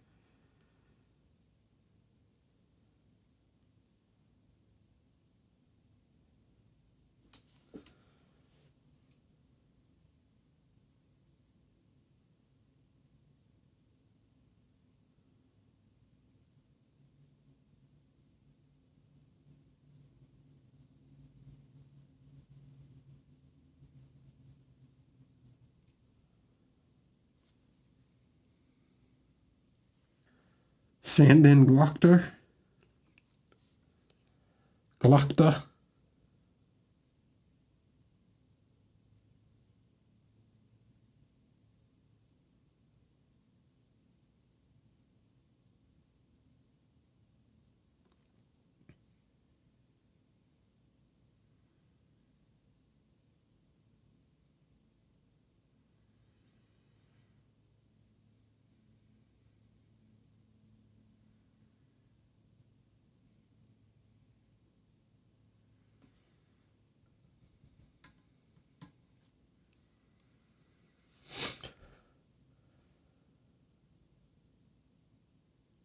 I'm not a huge Tolkien nerd, obviously. I was very upset with The Witcher season 2 because I've read all the books. I've never read Lord of the Rings. I've never read The Silmarillion.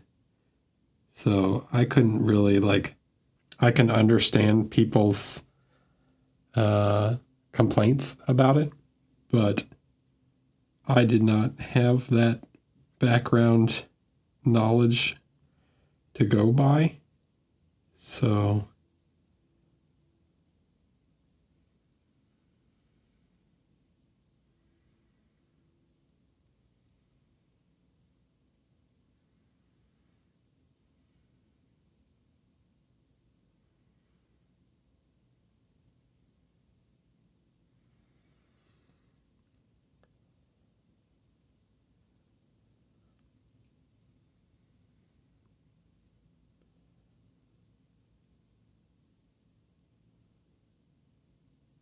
but I can definitely understand if people were like, this isn't faithful to the books.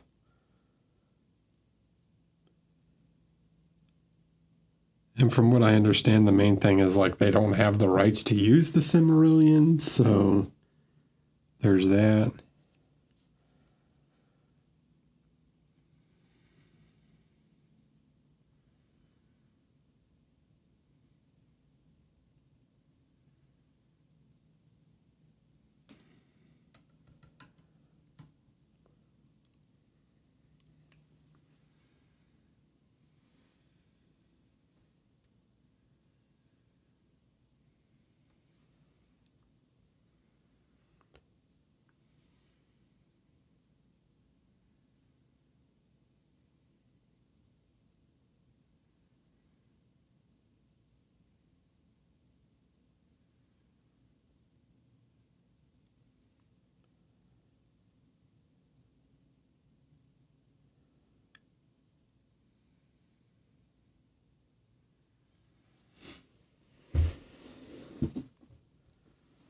Wasn't the Silmarillion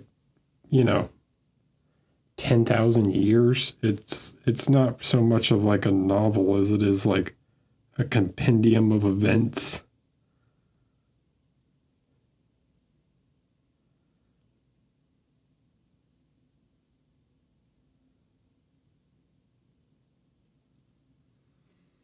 Yeah.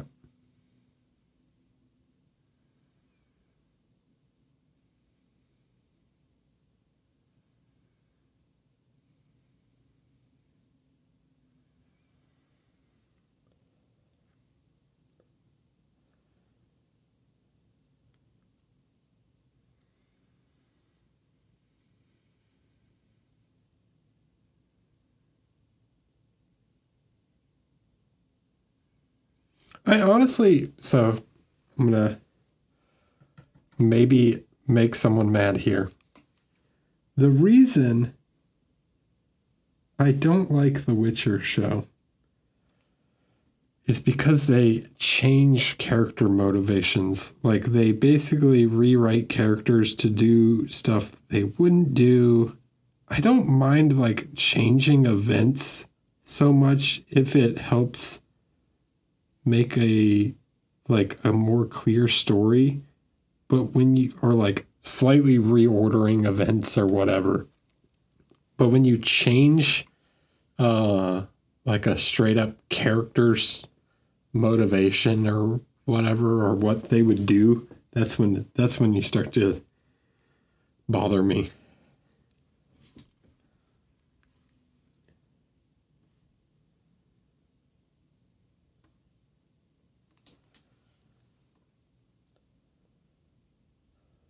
Yeah, there's that whole thing about like we need the mithril. That scene made no sense. That scene actually bothered me a lot where he's like, I've sworn to secrecy. I can't talk about the mithril. And you're like, so you found the mithril.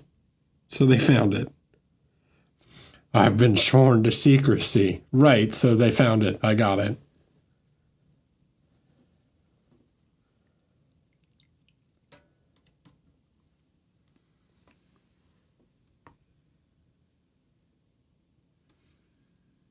It was really awkward.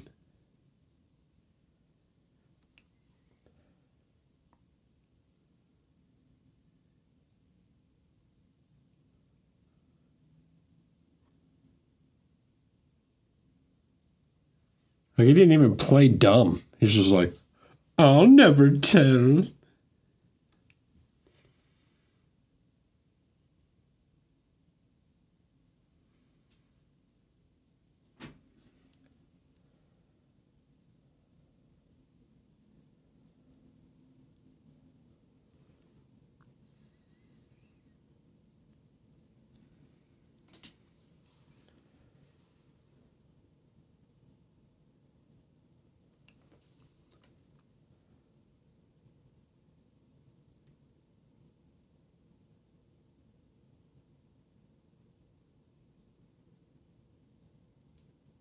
I did like, what is it? You said it was Durin? The one elf, the one dwarf guy? I like Durin.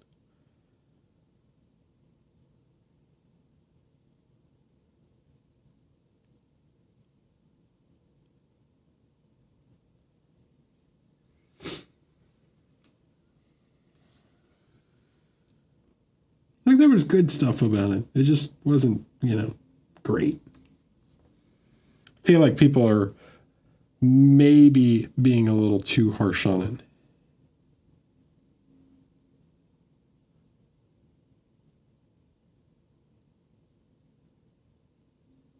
Especially when I compare it to The Witcher, which makes no sense whatsoever.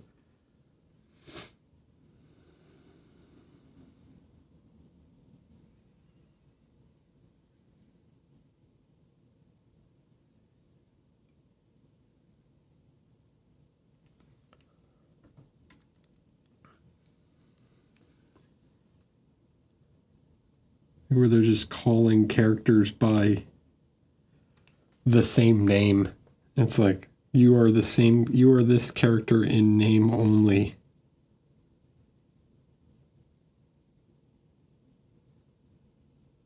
Going against things they established in their own.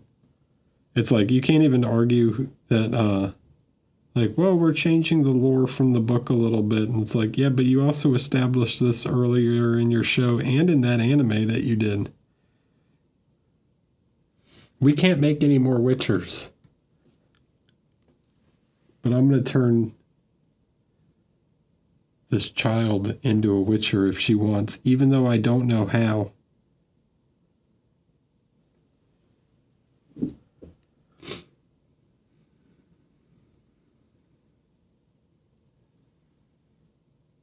Let's see, if they did that to Galadriel, then that's annoying.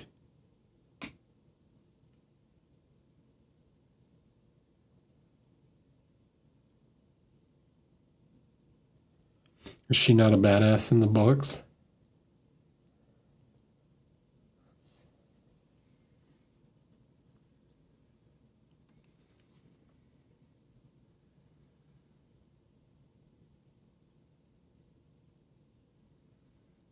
I'm so glad I left this sword off. Obviously he has another hand, but it would have been pretty difficult to reach some of this stuff on his chest if that was still there.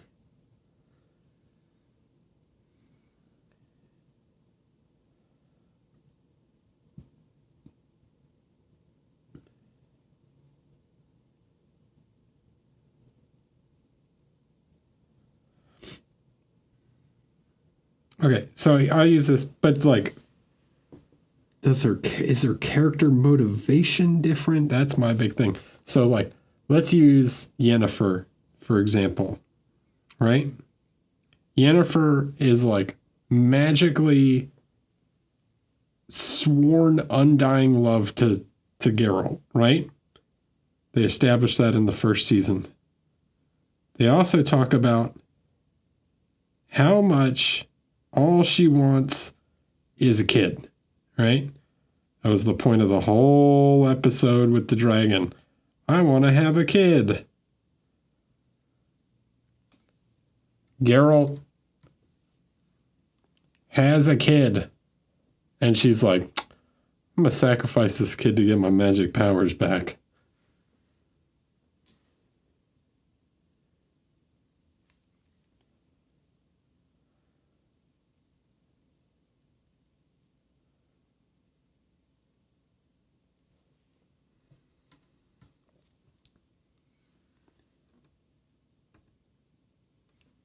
It makes no sense.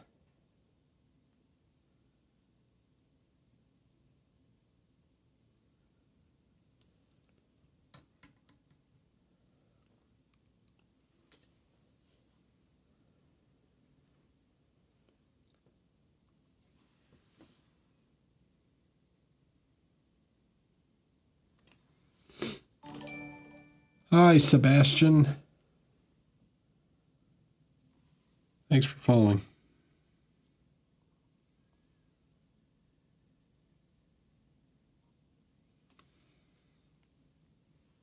But yeah, those are my biggest complaints when they do stuff like that.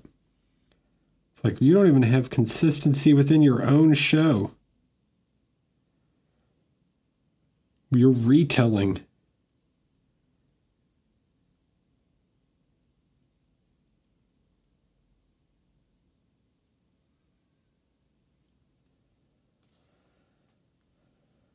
And Mike, yes, I'm reading Elric of Melniboné right now by Michael Moorcock.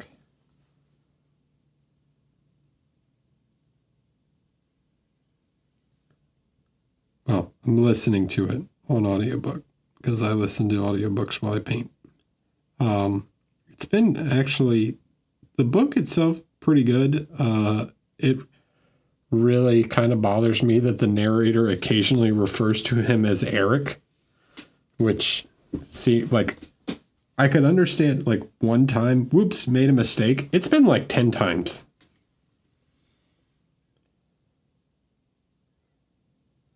I'm like, dude, you think you could get the name of the main character right?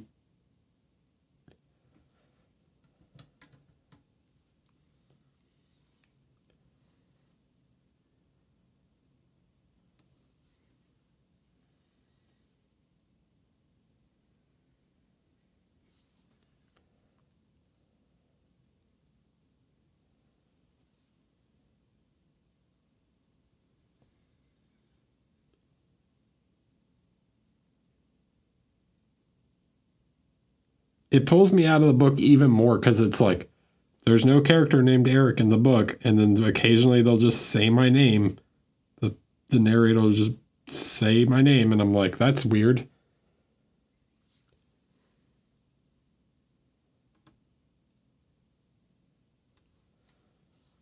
Like, dude, it's Elric. Come on. You've said it 100 times already.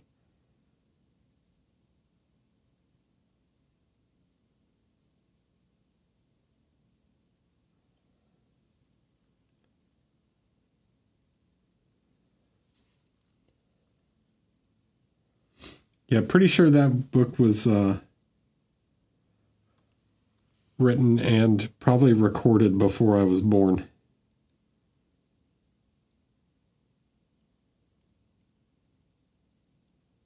I know it was written, but I wouldn't be surprised if the book on tape was also recorded.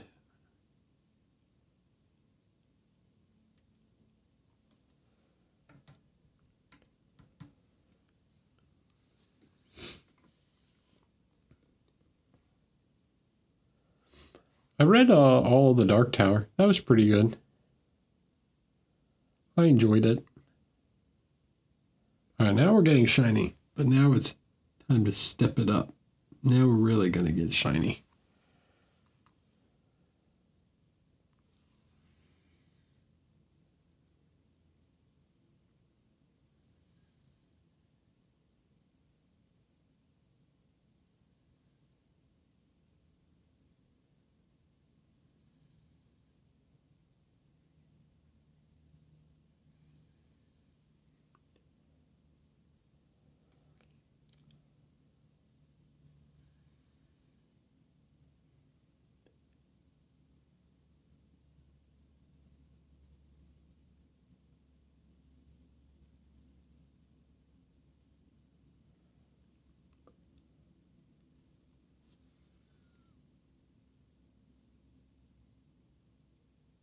Did I listen to what?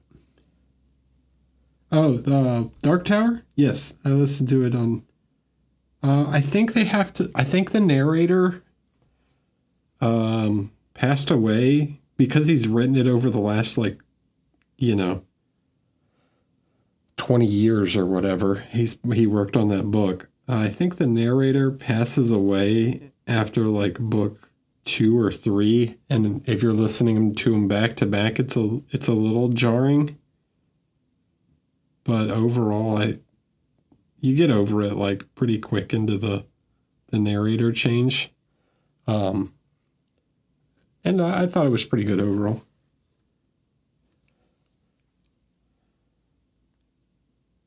But it is a little weird at first.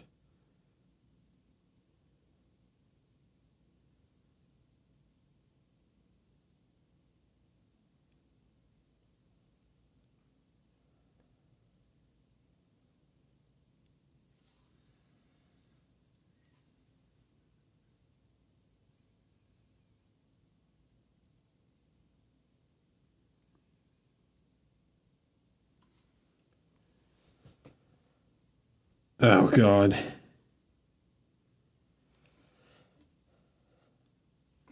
I hated that book.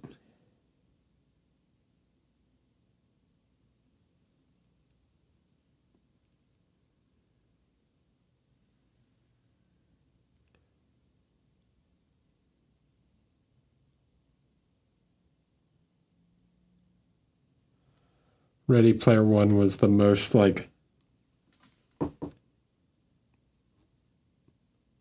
lazy, nostalgia-driven crap I've ever read, where it's just, super gatekeepy.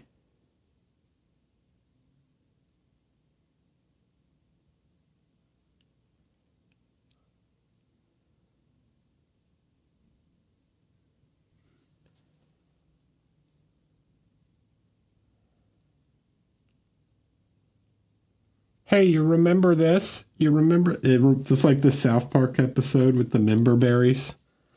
Hey, you remember Joust? Hey, you remember Atari? That was pretty cool.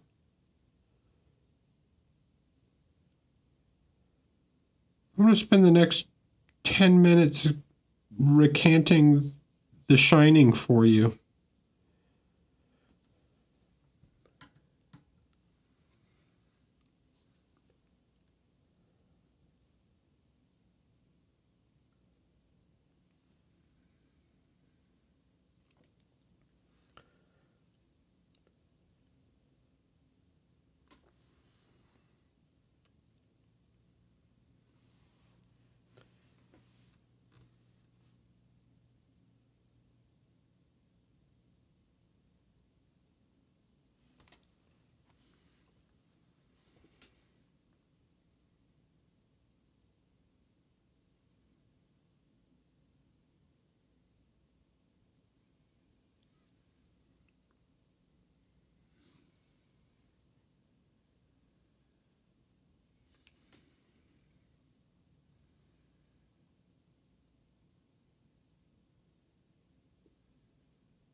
Then he made Ready Player 2, which is like the most blatant cash grab ever. That's like, what's his name? The guy who wrote Forrest Gump was like, I'm going to write a sequel to this so they can make another, so I can sell the rights to make another movie. And it's going to be hot garbage. That's phoning it in.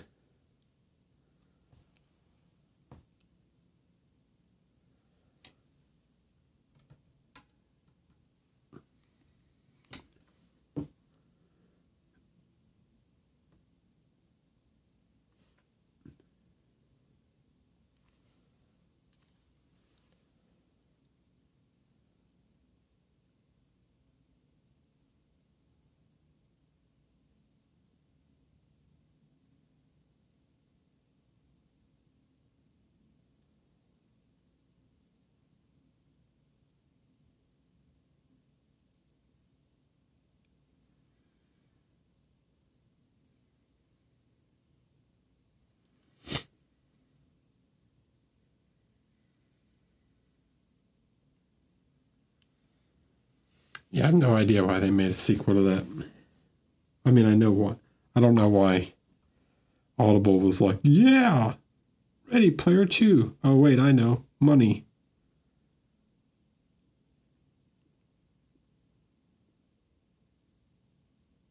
Cash grab.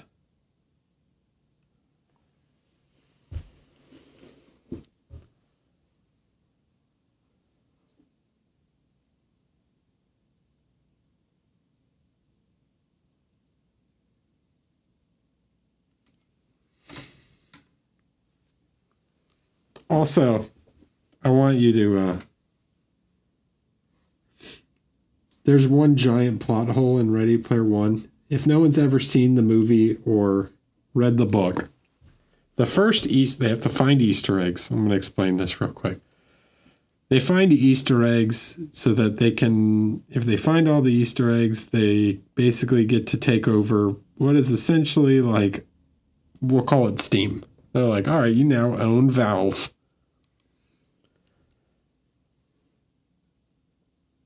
Or Amazon or whatever the heck is like the biggest corporation, right? And the first Easter egg or key or whatever it is like there's a racing game they have to play. And the trick to find the Easter egg is literally just drive backwards on the track from the starting line. And no one finds it for like 3 years. Nobody.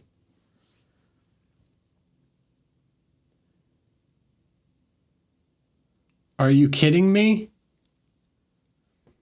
This shows that the author doesn't understand gamers because gamers would have found that shit in like 30 seconds.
It did have an RX-78-2 in it, which was pretty sweet. Which they replaced, like, the Spider-Man mecha from the Japanese TV show is from the book or something. I don't know. It was pretty dumb.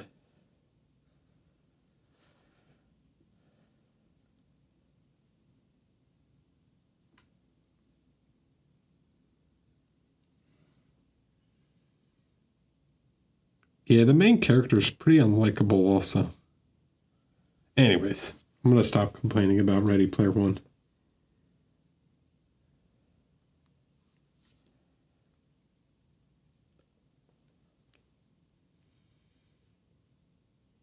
Hi, everyone watching on YouTube after this. I hope you're enjoying this conversation.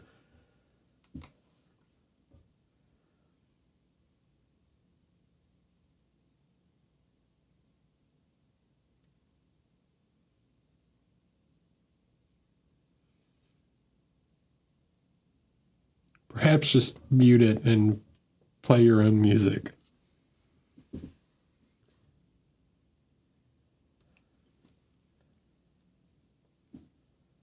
Dude, Hathaway is sick.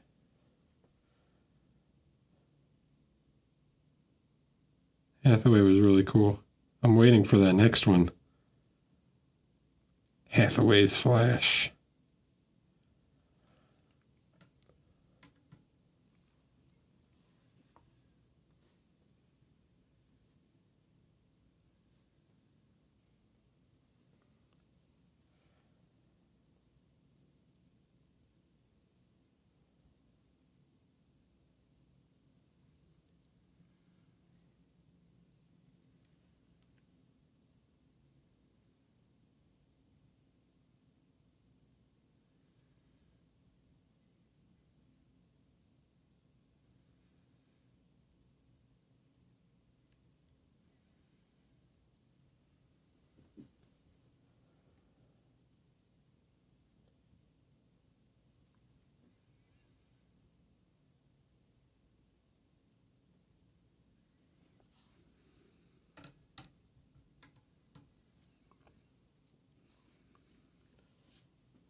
What was the other one?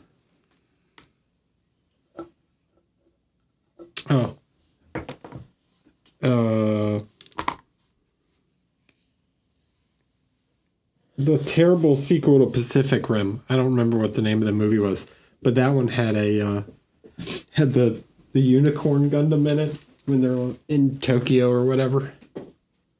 It's just the statue, but.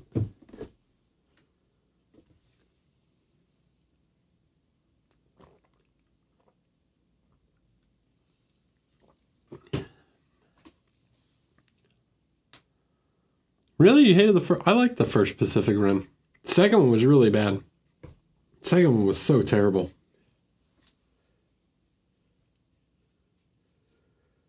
Starring John Boyega and Clint Eastwood's son.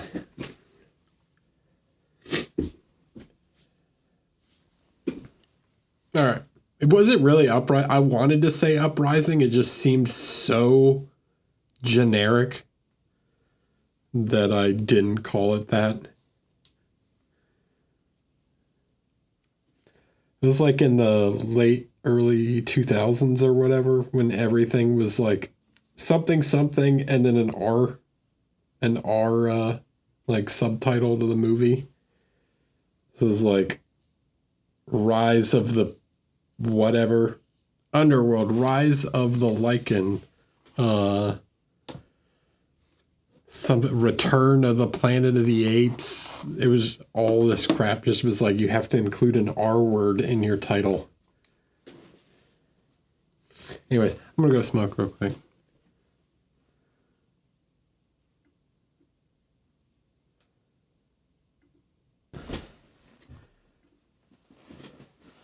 All right, I'm back. People talking about Last of Us?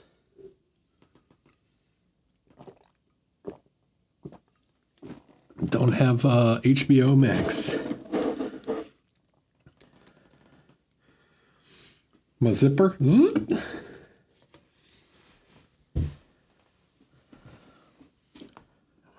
Let's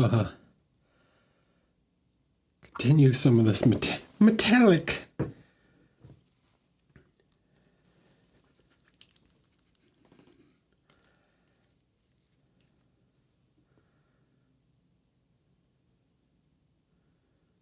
It's too much. Whatever.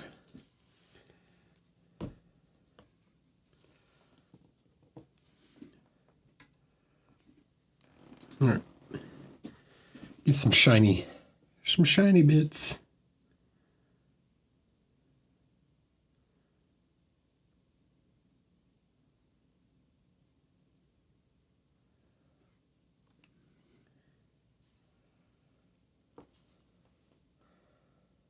No, crashing atom, you're destroying these giant companies' profits by sharing your accounts.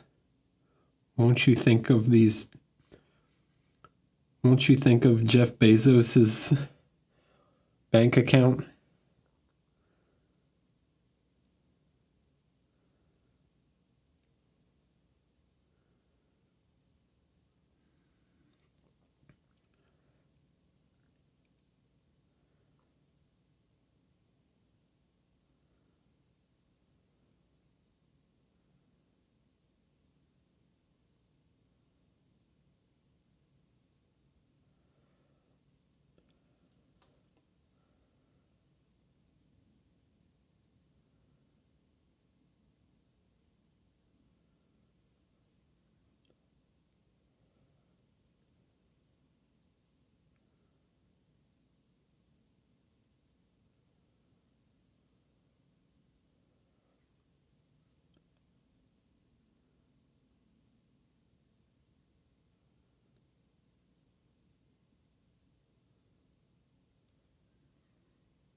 Please, someone, won't you save me from all the money?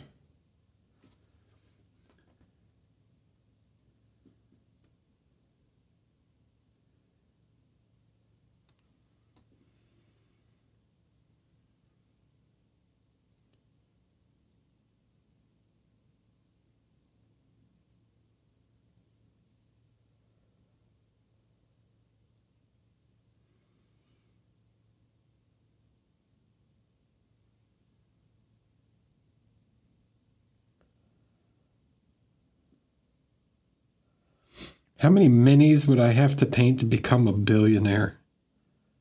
Well, the problem would be I'd have to find someone to buy all those minis, right? That's how supply and demand works.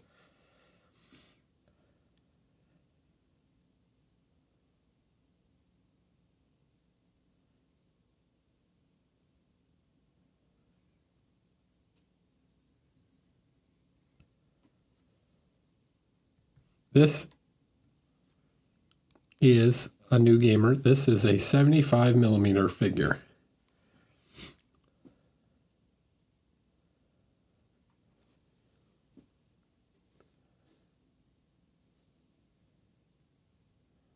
Yep, just gotta sell one for $1 billion. Just gotta find the right collector, you know?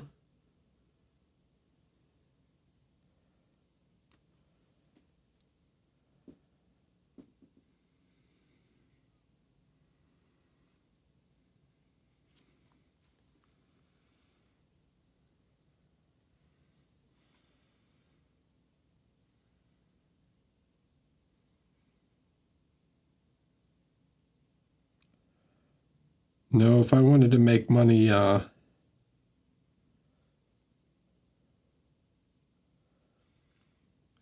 I wanted to be rich, I would have stuck to my old job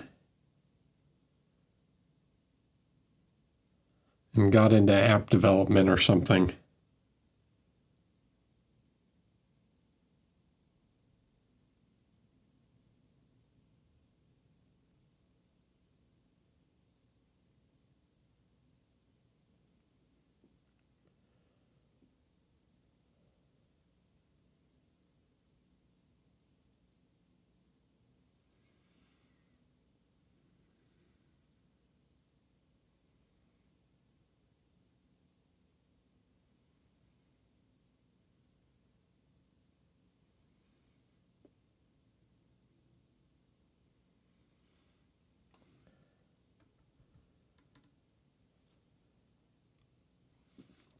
I don't think George R. R. Martin's buying any of my figures for $1 billion. I don't even think he's a billionaire.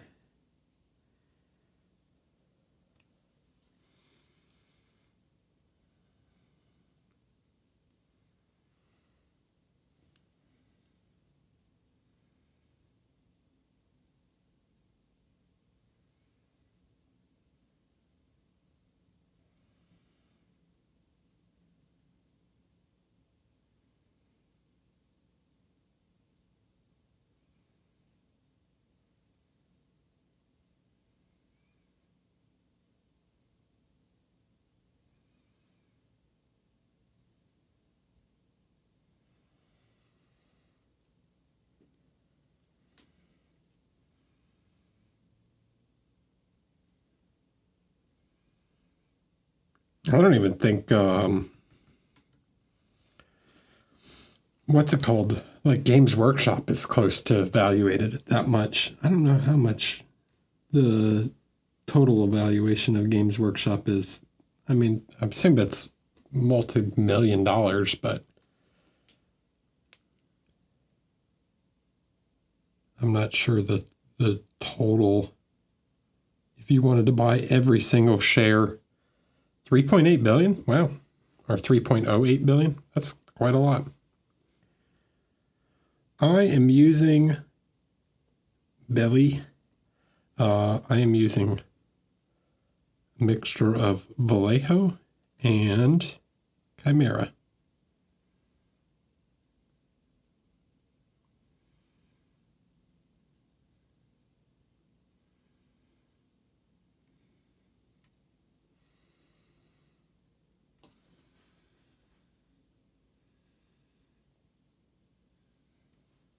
Speaking of Chimera, anyone get their new set in from the Kickstarter? I know some of Europe's getting theirs in.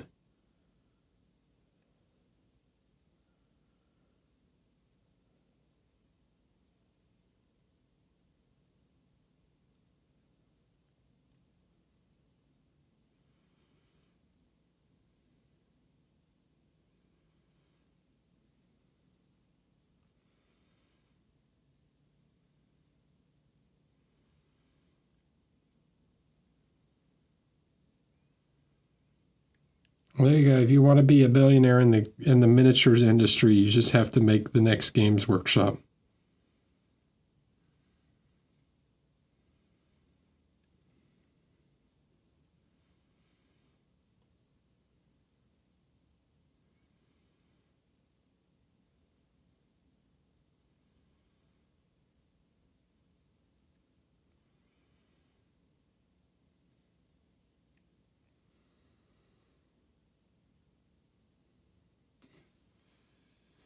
Easy enough, right?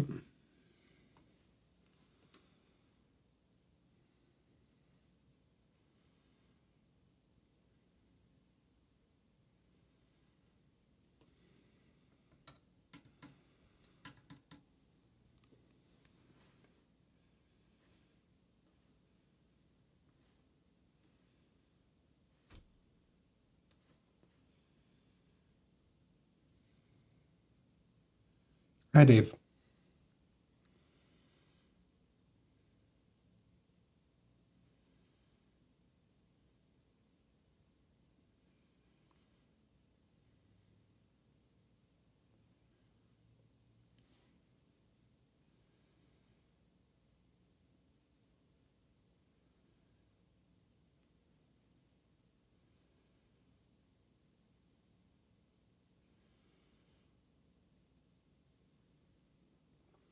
Yeah, easy. Anybody could do it, you know?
I'm thinking of the next $1 billion idea right now. I'm coming up with it.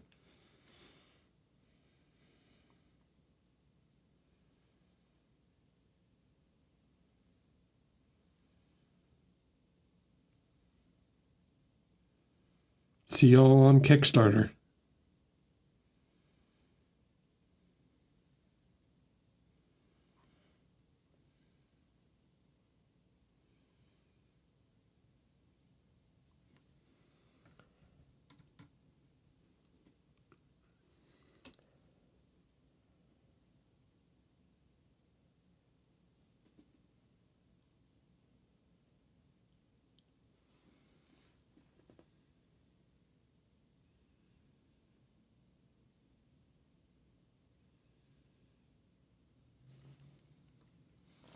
I really wonder, I mean, I could probably find out.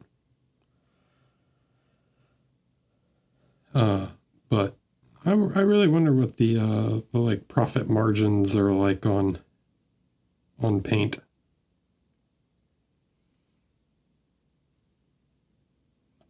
I know the Duncan paint range raised quite a bit of money, but I'm curious what the I mean, you could say it made $1 million. You're a millionaire. Well, no, because that doesn't take into account the cost of like production, shipping, and all the other things that go along with, running a Kickstarter. Just because a Kickstarter raised $1 billion or $1 million or whatever doesn't mean that money is just free money. So I'm actually kind of curious what the how that is.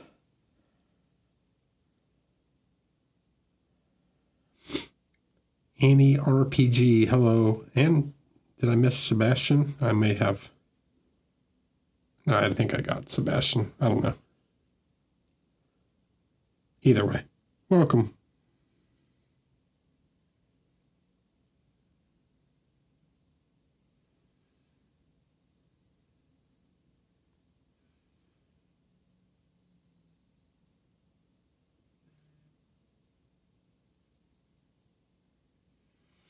I think with a good enough idea and the right reach, you could make something pretty successful in our hobby. I don't think it's easy, right? But I think it's definitely possible.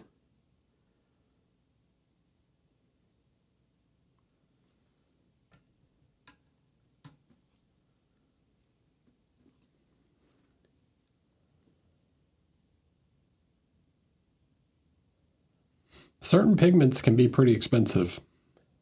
I do know that.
This is like pretty inside baseball, but I know someone like Squidmar, right?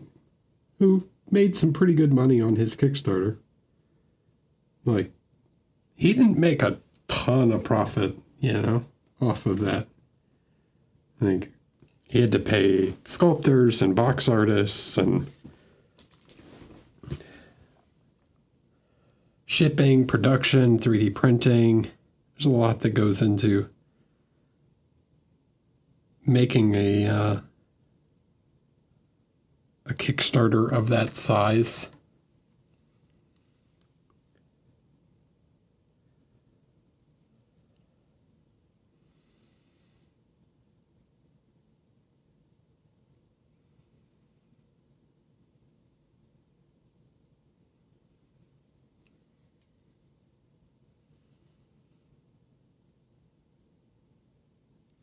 He probably makes more off of a few YouTube videos than he made off of that entire Kickstarter.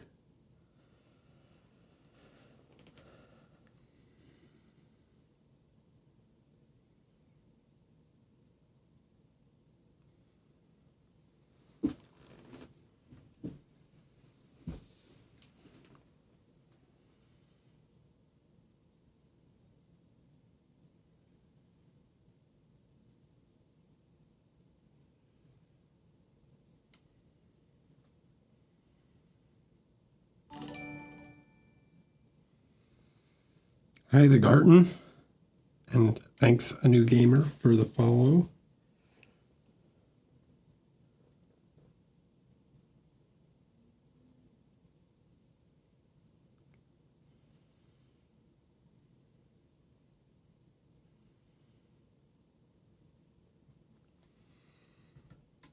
No, the big money is not consumables.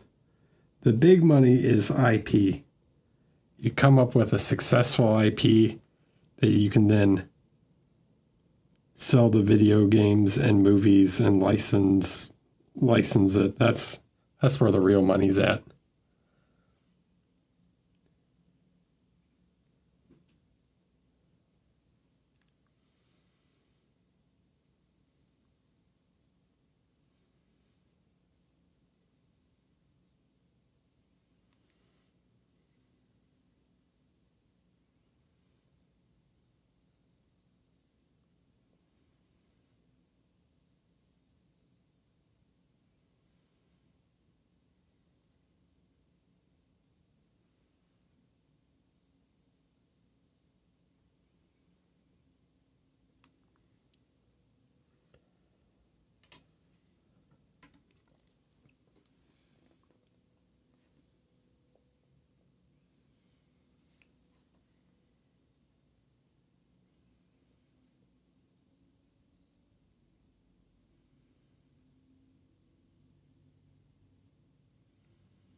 You want to know who's making legit money in the miniature world?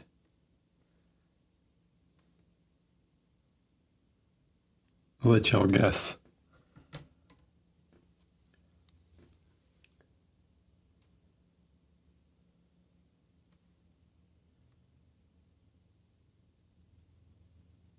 Which person? Which individual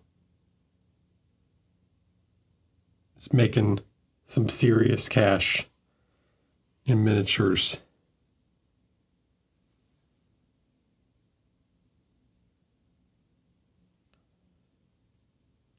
Nailed it.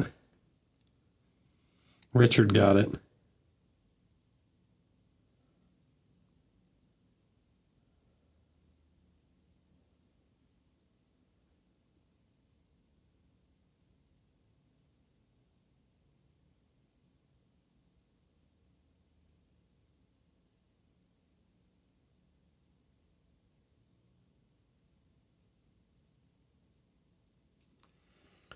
Dude sculpts one figure every 3 months and is living pretty comfortably.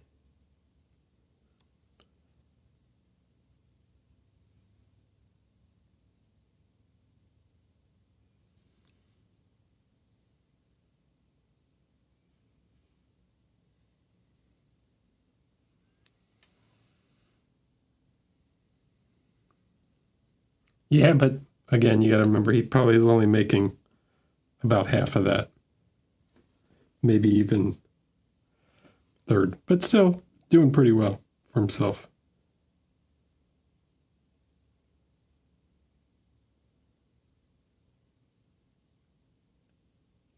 For a pretty part-time thing.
Metal. All right, metallics. Metallic chest plate, huh? Looking all right. Hi, Ping Fong Foom. How are you?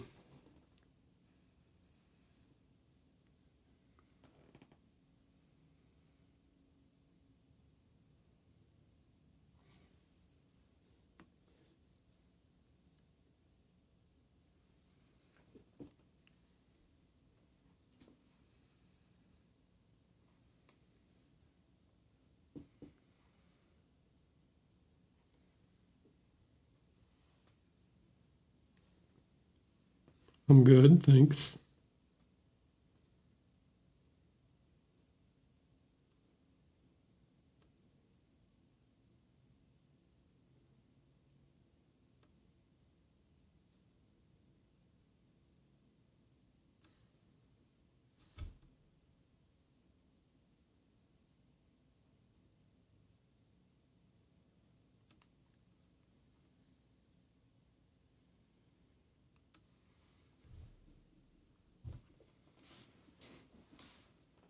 Wait,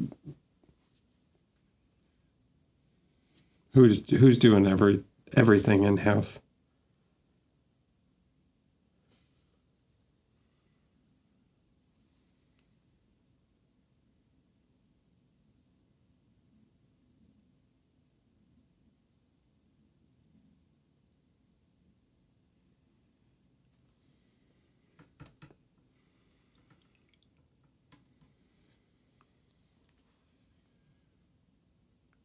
No, he doesn't do the casting.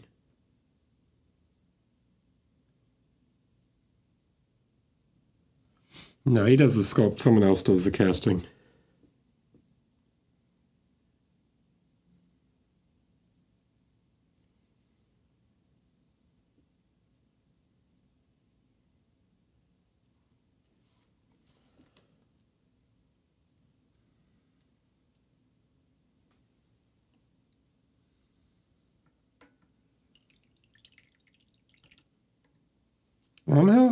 Angel does. I'm sure he's doing fine. I don't think he's rolling in it or anything, but I'm sure he does fine for himself. He's got a lot of things going on. And what do I think of his new airbrush? I mean, it's an infinity. I mean, I use an infinity. I don't know all the little differences between like his and this one, but sure, it's nice.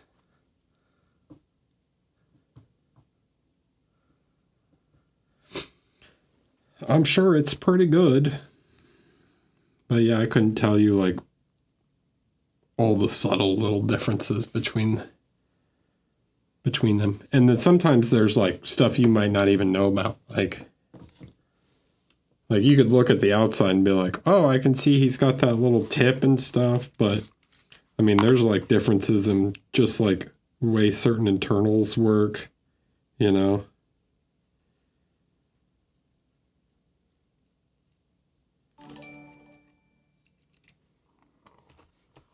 Like there could be all kinds of little subtleties between them.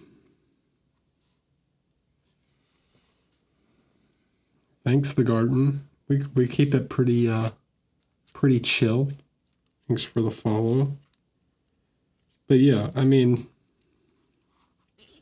they change stuff now and then on the airbrush, right? Like certain mechanisms and things like that.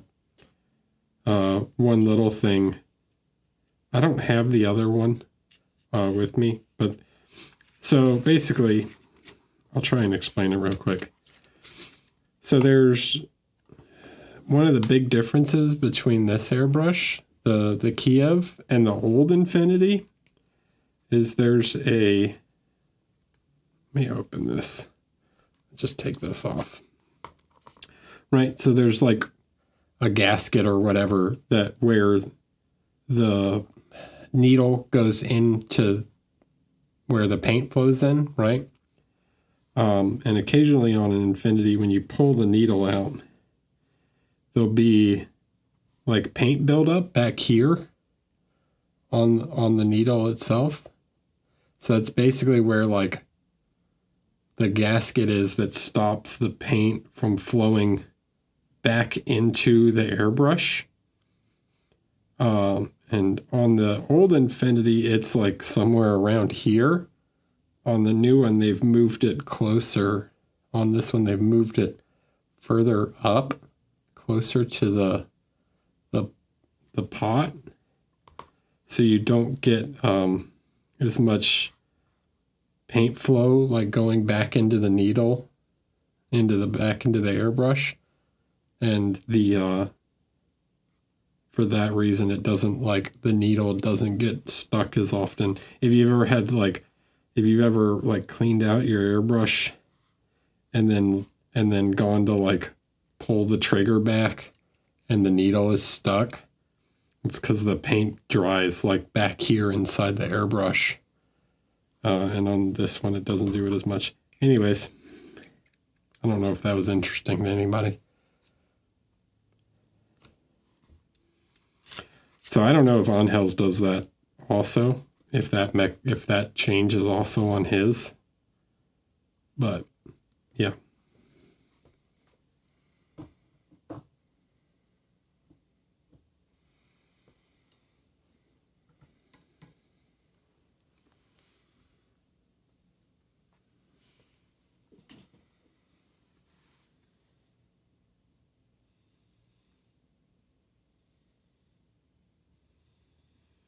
Hey, Harder, send me the new Angel airbrush and I'll let you guys know what I think about it.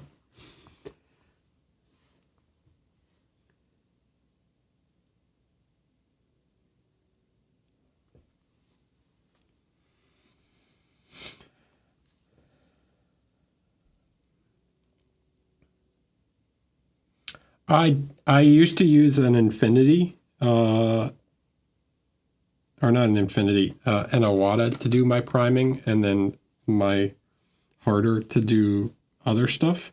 Now I have two Infinities, so I use the old one with a 0.4 to do my priming, and then I'd use this one to do other stuff with the 0.2 or whatever it is.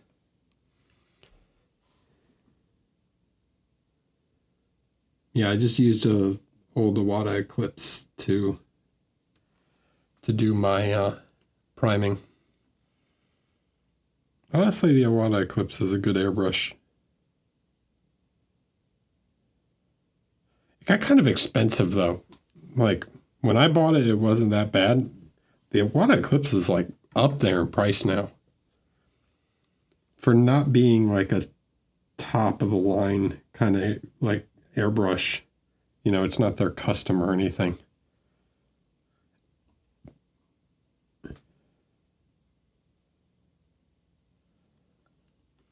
Well, when I bought an Eclipse back like 20 years ago, it was $100.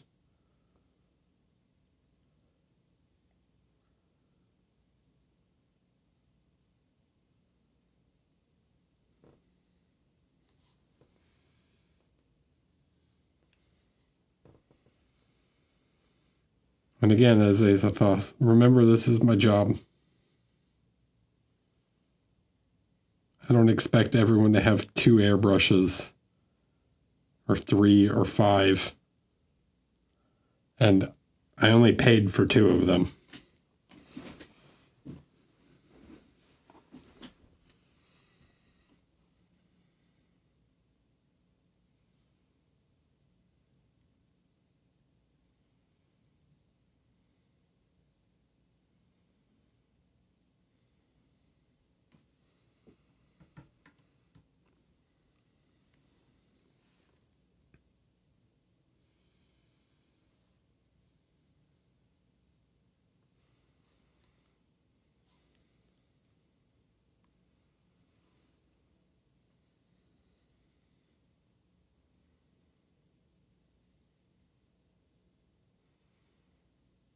I think I used the Neo once.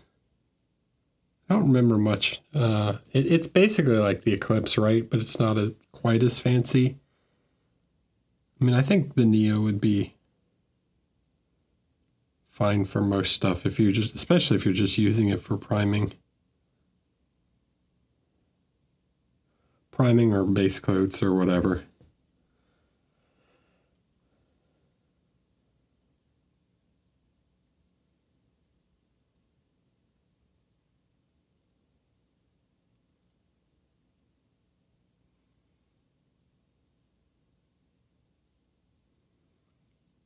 I do recommend everyone get an airbrush though, especially since rattle cans are kind of expensive. Man, an airbrush will pay for itself so fast just by priming models with airbrush primer instead of rattle cans. Like if you're doing a whole army, you basically will pay for a airbrush right then, just because of how many rattle cans you got to use.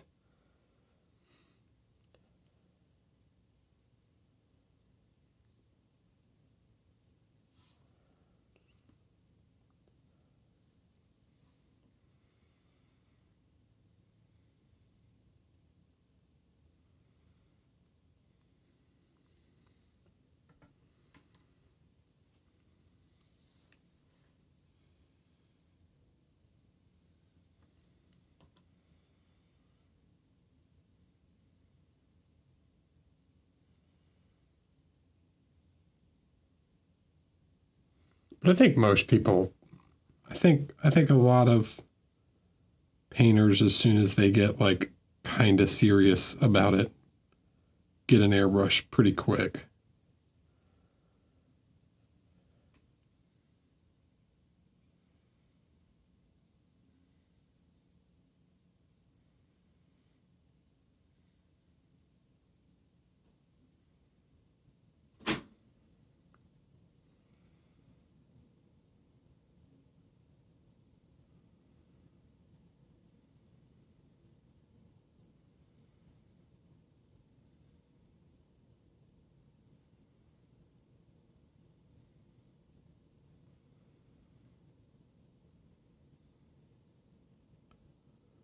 Like especially if you're buying those like Games Workshop cans of primer, which is insane.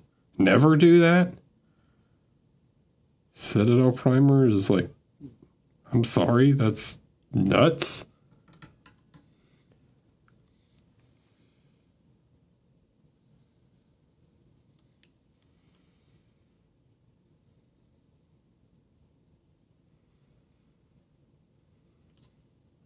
I just go to the auto parts store if I need spray primer. If I'm going to do like something gigantic and I don't want to, or if I'm like taking it to a class or whatever and I need to prime something at the class and I don't want to bring my whole airbrush or whatever, $6 can of sandable black auto body primer from the auto parts store. It's the way to go.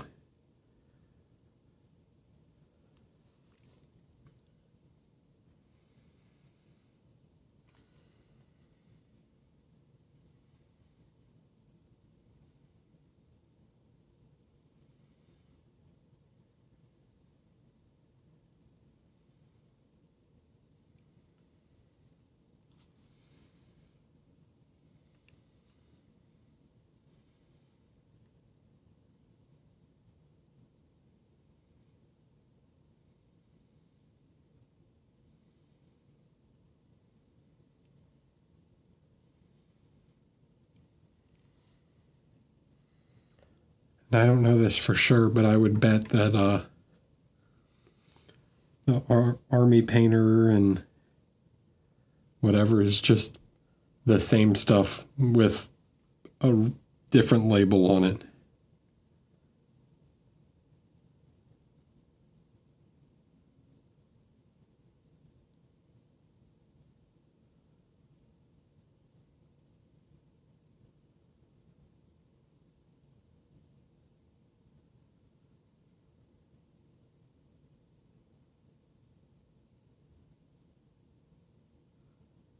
But yeah, airbrush priming. That's the way to go. That'll save you money in the long run.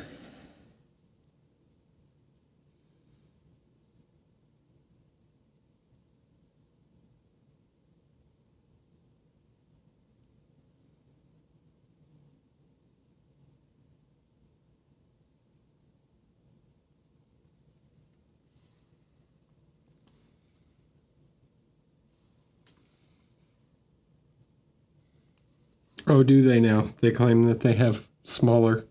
Okay, sure.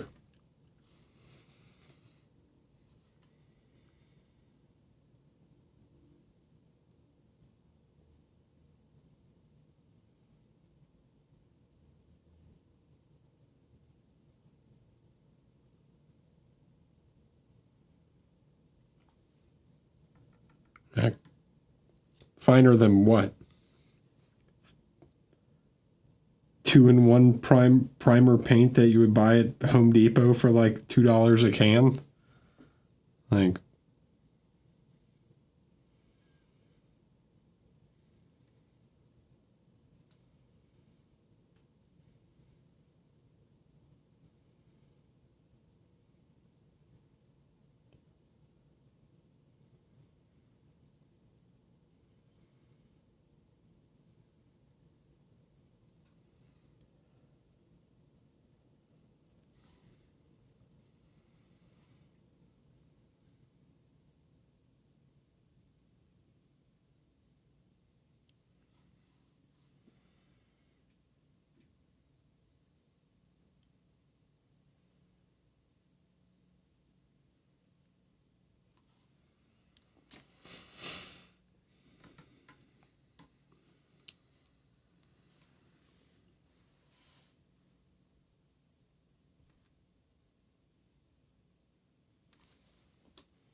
Yeah, I mean, just get like Stynylrez or Vallejo, whatever is easier for you to get a hold of. I use the Vallejo just because what up, Vallejo? And, but Stynylrez is fine. They both make their own, like, airbrush primer that works great.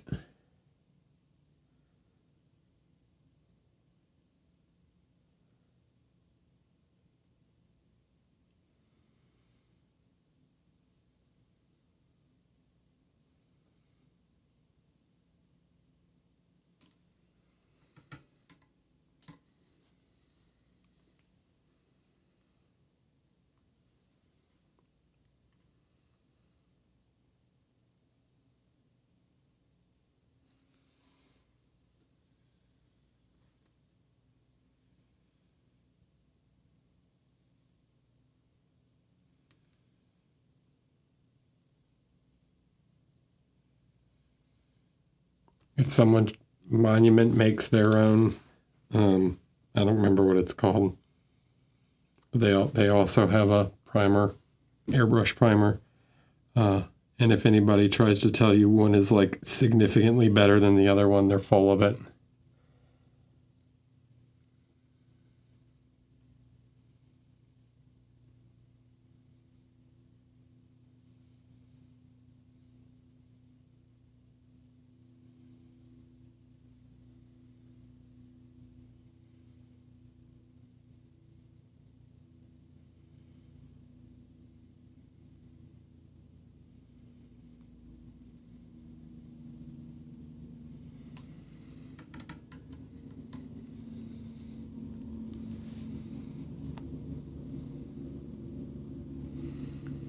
Yeah, I mean, but that's different. That's like getting a bottle of wine, right? That's been corked, as in like it's gone bad. It's like that could happen to anybody. The most expensive bottle of wine in the world could, you know, be tainted. It's not like the whole thing is bad. It's not like the whole vintage was bad. It's just one bottle.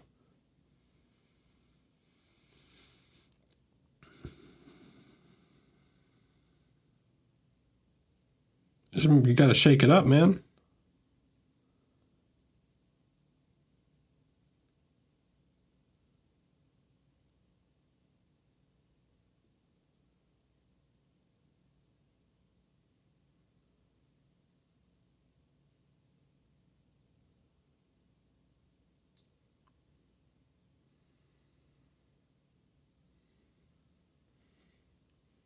Listen to T Swift. You shake it up.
Oh, all right. What? I think maybe we'll paint the little thing on his shoulder and then maybe call it for the night.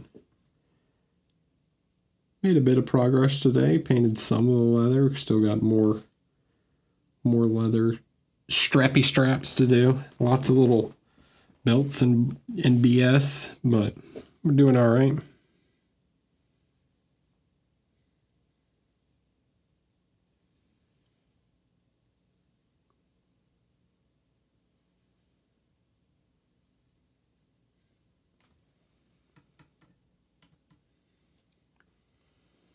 I have issues with your ultra matte like this? Like this ultra matte?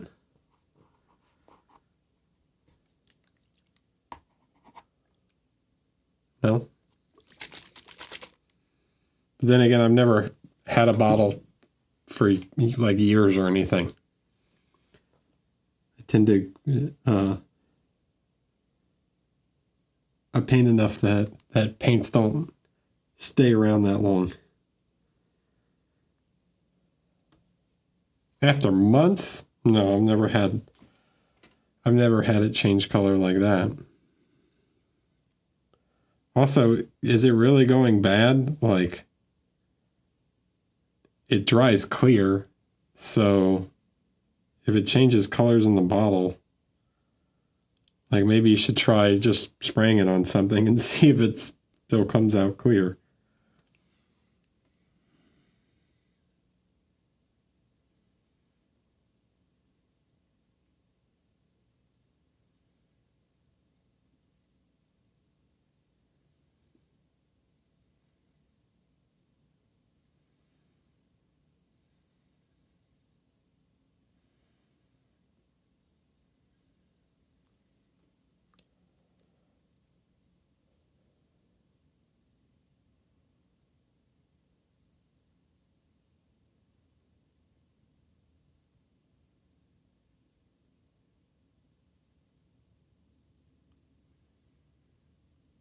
Spray it on like a white plastic spoon or something and mat a spoon and see if the white spoon turns yellow.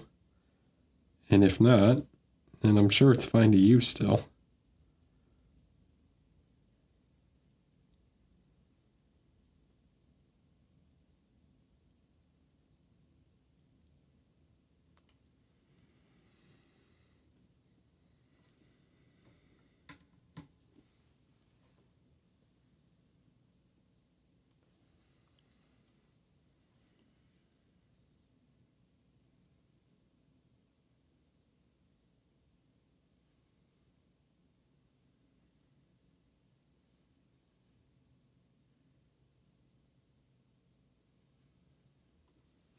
But no, I've never had.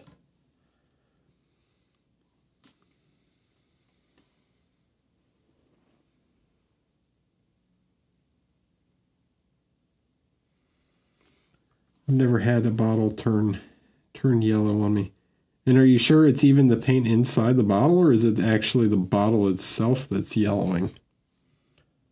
Like, is the plastic yellowing?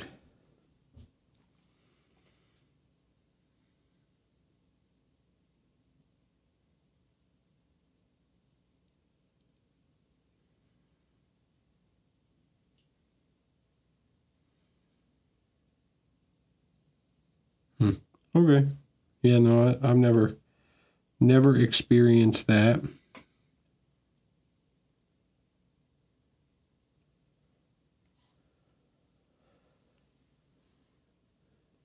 But I don't think you would have a problem.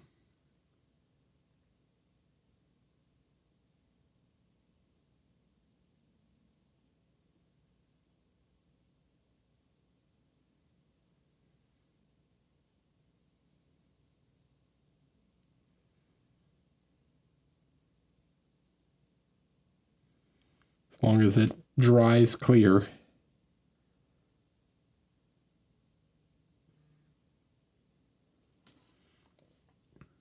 He does have a little edge there. I need to highlight. Not highlight. I need to paint this top lip. There is some three-dimensionality to this besides just the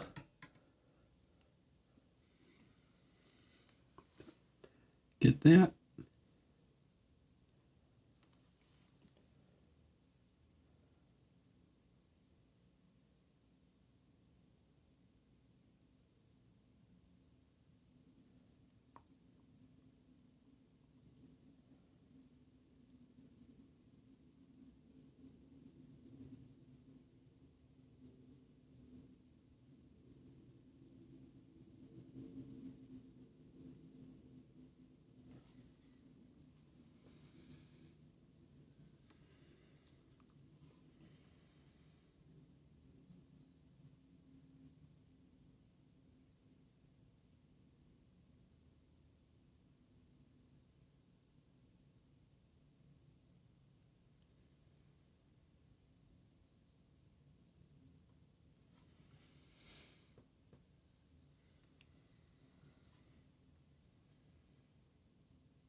Okay.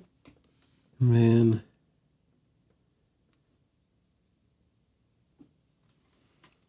hit those final edges, really bright sparks. And you can put some little dots on the edge. See these? Like, see, I put a couple little dots. Don't be like perfectly spaced though. I'm gonna actually fill that one in so it's not so perfectly spaced. It's just like gives a slightly dented edge or whatever. Some, edge is not perfect.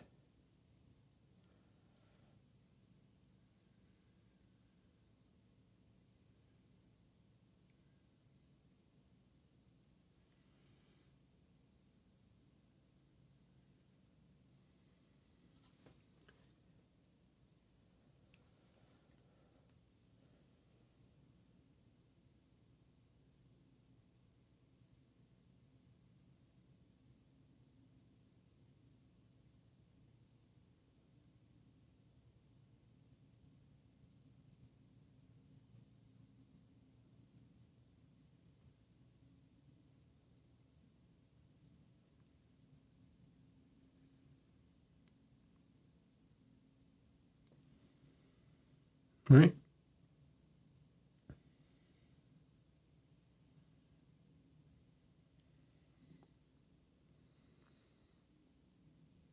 Shiny.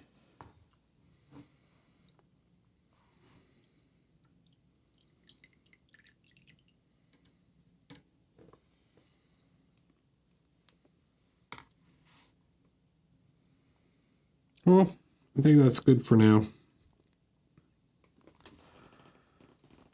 I think that's good for today.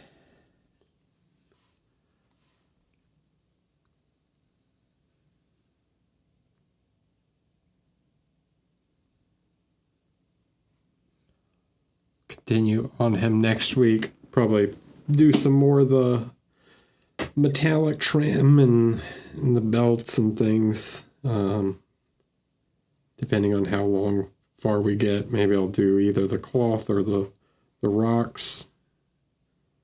And then, yeah.